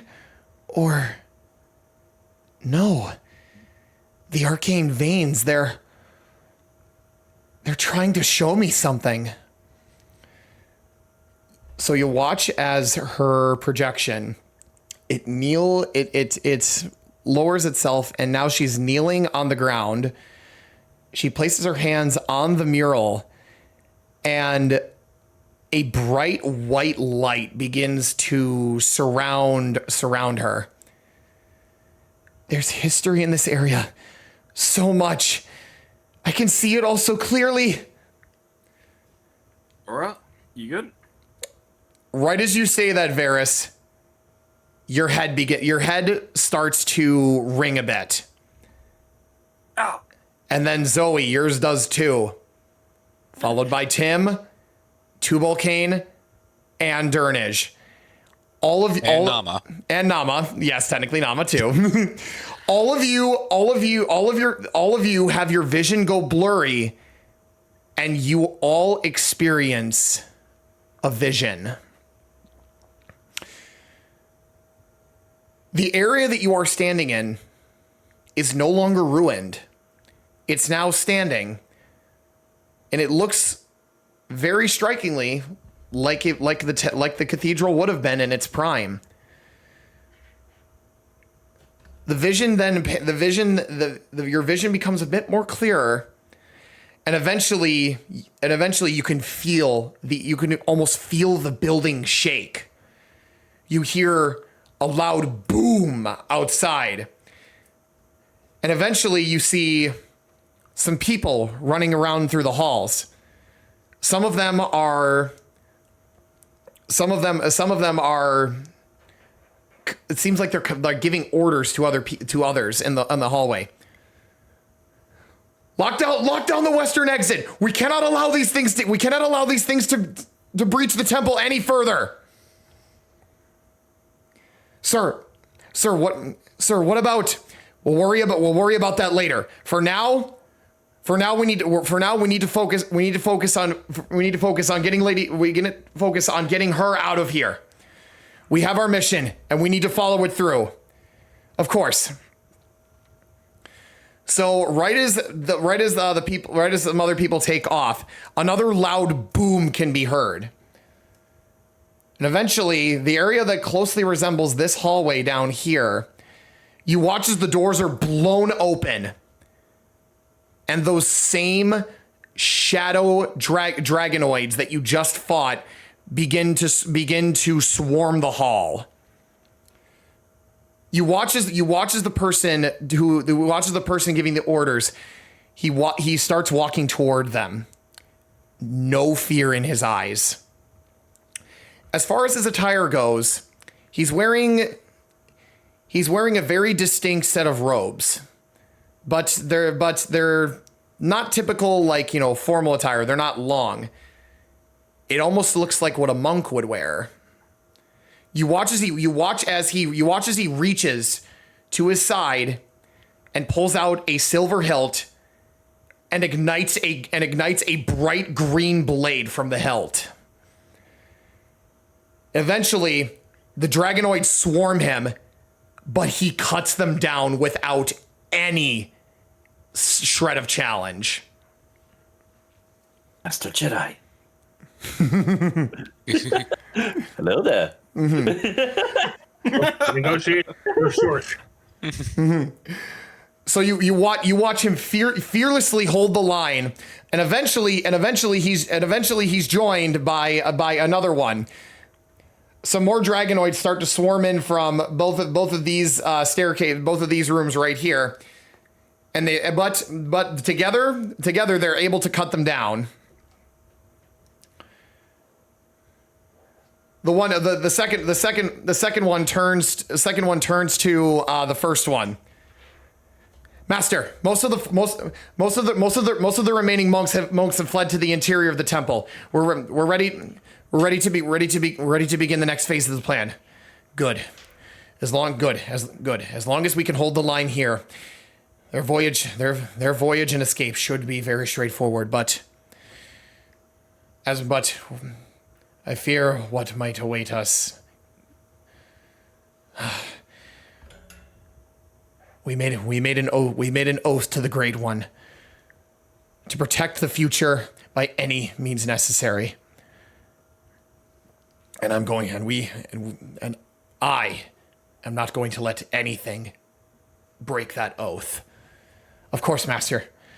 With our combined powers, we should have no trouble. He's then cut off as you all hear a very distinct whirling sound. And from down the hall here, you see something fly down and pierce the second monk's chest. Tim, you immediately recognize it as a crimson red energy blade. The monk looks down at the wound, and before looking back at the other one, and goes, "Master, run." The blade is ripped from his chest. And you watch as the hilt flies backward, and it's grabbed by a figure clad in black. However, this isn't the same person that you saw, Tim. It's a different person clad in black. But the weapon he is using is all but identical to the one that killed Alistair. I can tell it's someone different by their builds, I'm guessing. By their build and as well as the attire they're wearing. They're wearing a different mask than the one that killed Alistair was. Okay. You watch. He walks down the hallway, and he goes, and you hear, and all of you hear him speak. Where is she? You watch the master stand up and grab the dead monk's weapon and ignite it, and now he's dual wielding. I know what you came here to do, and I will not let you through. I made an oath to the Great One to protect the future he entrusted to us, so that we might defeat the great darkness that has been foretold for this land. You may think you have the edge, but I assure you, you will not win. The figure in black just stares directly at him. It will not matter. The shadows will swarm this place. There is nowhere you will be able to hide. We will snuff out the light, and at last he shall have the vengeance he sought for that which has been wronged. He has been wronged. And you... He brandishes the blade, and a second blade comes out from the other end of the hilt. You are in the way. He twirls the blade, charges at the master, and the last thing you see is the blades clashing together, followed by a bright flash of light, and you're back in the present.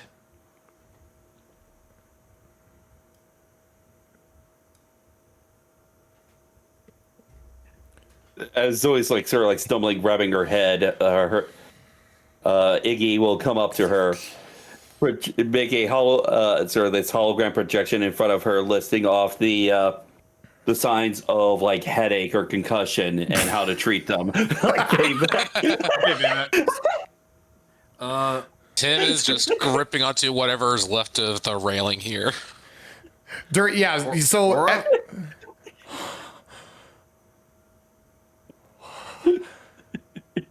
What? I had to. So Durnage looks around and he goes, "You guys saw that too, right?" Unfortunately, yes. What was that? It felt like I was there, watching everything unfold. Aurora, you there? So she'll open her eyes and is kind of like stand back up and start hovering and turn back to you, Varis. I'm okay. I don't know exactly what it is we saw, but I think I know what I just did. I was able to use my power to connect to the arcane veins that run all throughout this place. And it showed me a vision of what happened right before this grand place fell into the state it was in. The final moments. What we just saw, it was a vision of the past.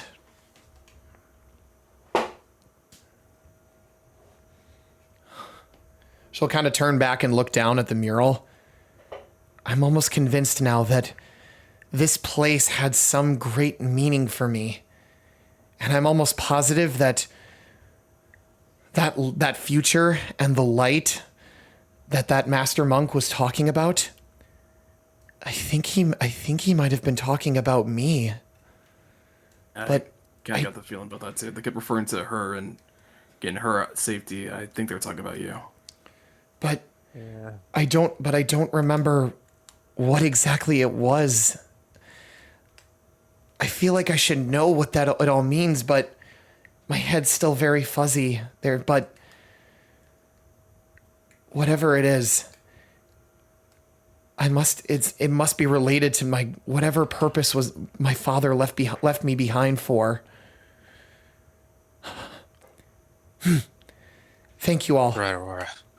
Hey. We'll figure it out one step at a time. Hey, it's okay. Thank you all. I think coming here was the right decision.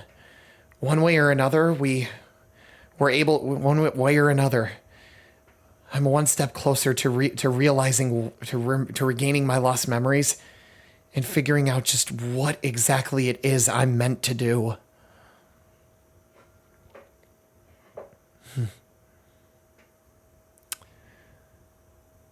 And on that note, I actually gotta get going. Okay. So yeah, Okay. yeah. If you need, Like I said, I got a thing. yeah, you're good. You're good. Yeah. You're good. You're We're good. gonna be wrapping up here in a sec anyway. All right. Because like I said, I do have an idea for what we could do next. It depends on what's going on back at base, I guess. Yeah. Yeah. Yeah. Like I said, we're gonna be wrapping up here soon anyway. All right, see you And guys. then we're gonna have to have Yeah. another team meeting. We just have a team meeting right here, in all honesty. Yeah. Indeed. So Tim, I would like you in particular to make a perception check with advantage. Oh boy. Okay. I don't know what you're doing, so I don't think I can give you guidance. Check advantage. Yeah. 23. Oh, Please 23. be enough. It is perfect. It is more than enough. So Tim, you're kind of just looking around, waiting to like just trying to figure out what to do next. But eventually your gaze goes to right around over here. And you see Where? right over here in this corner over The here. bush by Durnage. Yeah, the bush by Durnage. Bush by Durnage. Okay. Yeah. And you faintly see something glinting hidden in the foliage. You reach down and you sift through it and you find something very peculiar. It's a silver hilt. And the foliage has started to grow around it, meaning it's been here for quite a while. You reach down and you start digging it out and you pick it up. The metal is almost in pristine condition. There's no signs of rusting or anything like that. You take a closer look at it and it hits you. The master monk who made the final stand against that figure clad in black. This was the weapon that he used. So you take it around, you play around with it. It does have some it has some weird switches and stuff around the hilt.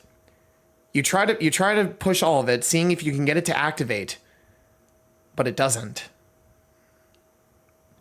It doesn't respond. It doesn't make any sounds.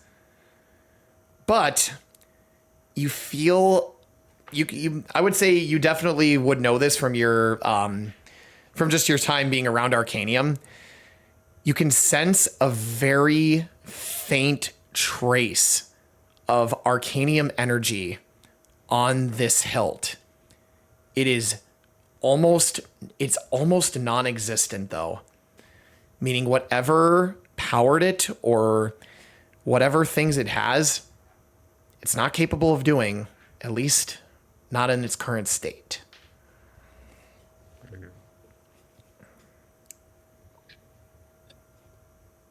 So we'll pull up. You got something there, Tim? I turn around and show it to Zoe. It looks like a hilt from that vision we saw. Could you perhaps use some magic to identify this? Sure. She'll pull out her pearl and don't have to honestly doubt that there's going to be other combat, so she will expend the spell slot to just sort of cast Identify normally. Okay. So it'll be 1 minute casting time. So Okay. I'll- All right. So after a minute, the spell goes off, and so you're able to identify it as it's basically an emitter. It takes a power source and basically converts that power source into a blade of pure energy, pure arcanium energy. So eventually, after a bit, Zoe, you're able to kind of examining it a little bit and getting a clearer idea of how of its intricacies. You're able to take it apart just a little bit, and you find the section that most resembles where an energy source or a power core could be. You open it up, and there's nothing there. But, like Tim, you can sense a very, very faint arcanium energy signature. almost like there's some residuals that is inside this compartment left over from when it was used.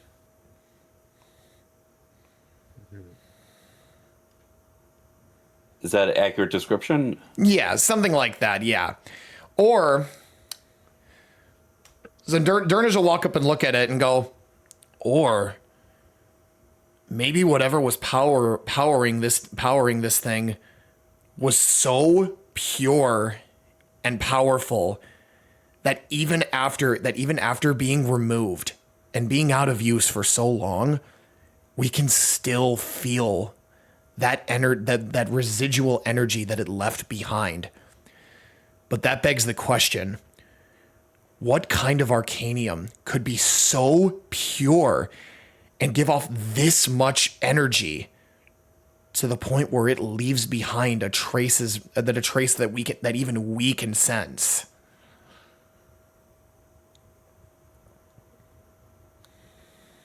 That's a good question, and even better question still, if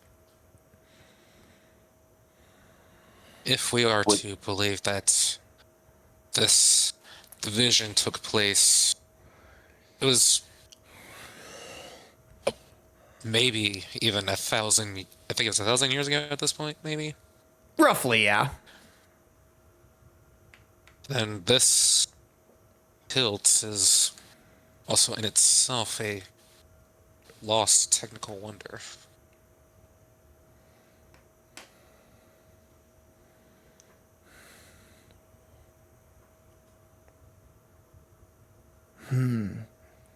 Well, whatever this thing may be, I reckon we know somebody back at the capital who probably could tell us a bit more about this thing. You reckon? I reckon the same, and suppose we also got some more other useful information and giving context to the vision. Indeed. People we stopped in the area where we found Aurora, they very clearly didn't know the true significance of that place. Varis will chime in and go, yeah, they clearly happened on that place just by accident. I mean, but that just begs the question though. Who the hell were those people that we saw? Who the hell was that person we saw in that vision? I mean, we saw those same ShadowDragon apparitions too. And if I remember correctly, Tim, that weapon that figure in black used, wasn't that same weapon used to kill Alistair? What? Was it the same weapon? As in, did the hilt also look like it had the properties of being able to use two-bladed? Yes. Yes, it looked almost exactly the same, which whoever is in charge of the Black Talon could very well have been descended from that person. So, all the more reason still that we cannot allow them to know what really happened there, and More importantly, they're after us already, but if they found out that we have Aurora, I imagine that they will stop at nothing to get her. More importantly, if that guy has something that is at least similar or identical to what we saw in the vision and works the same way as the one you have here, then they have access to the type of arcanium that would power these weapons. We're talking about the same people that are able to liquefy arcanium. Their abilities and knowledge of arcane is very clearly ancient, yet at the same time far more advanced than anything we are aware is capable of.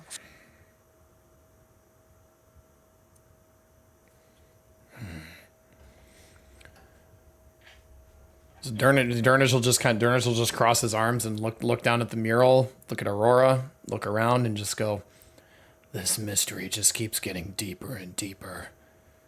Just what the hell did we find ourselves in the middle of?" And that is where we will end the session for today. Fair enough.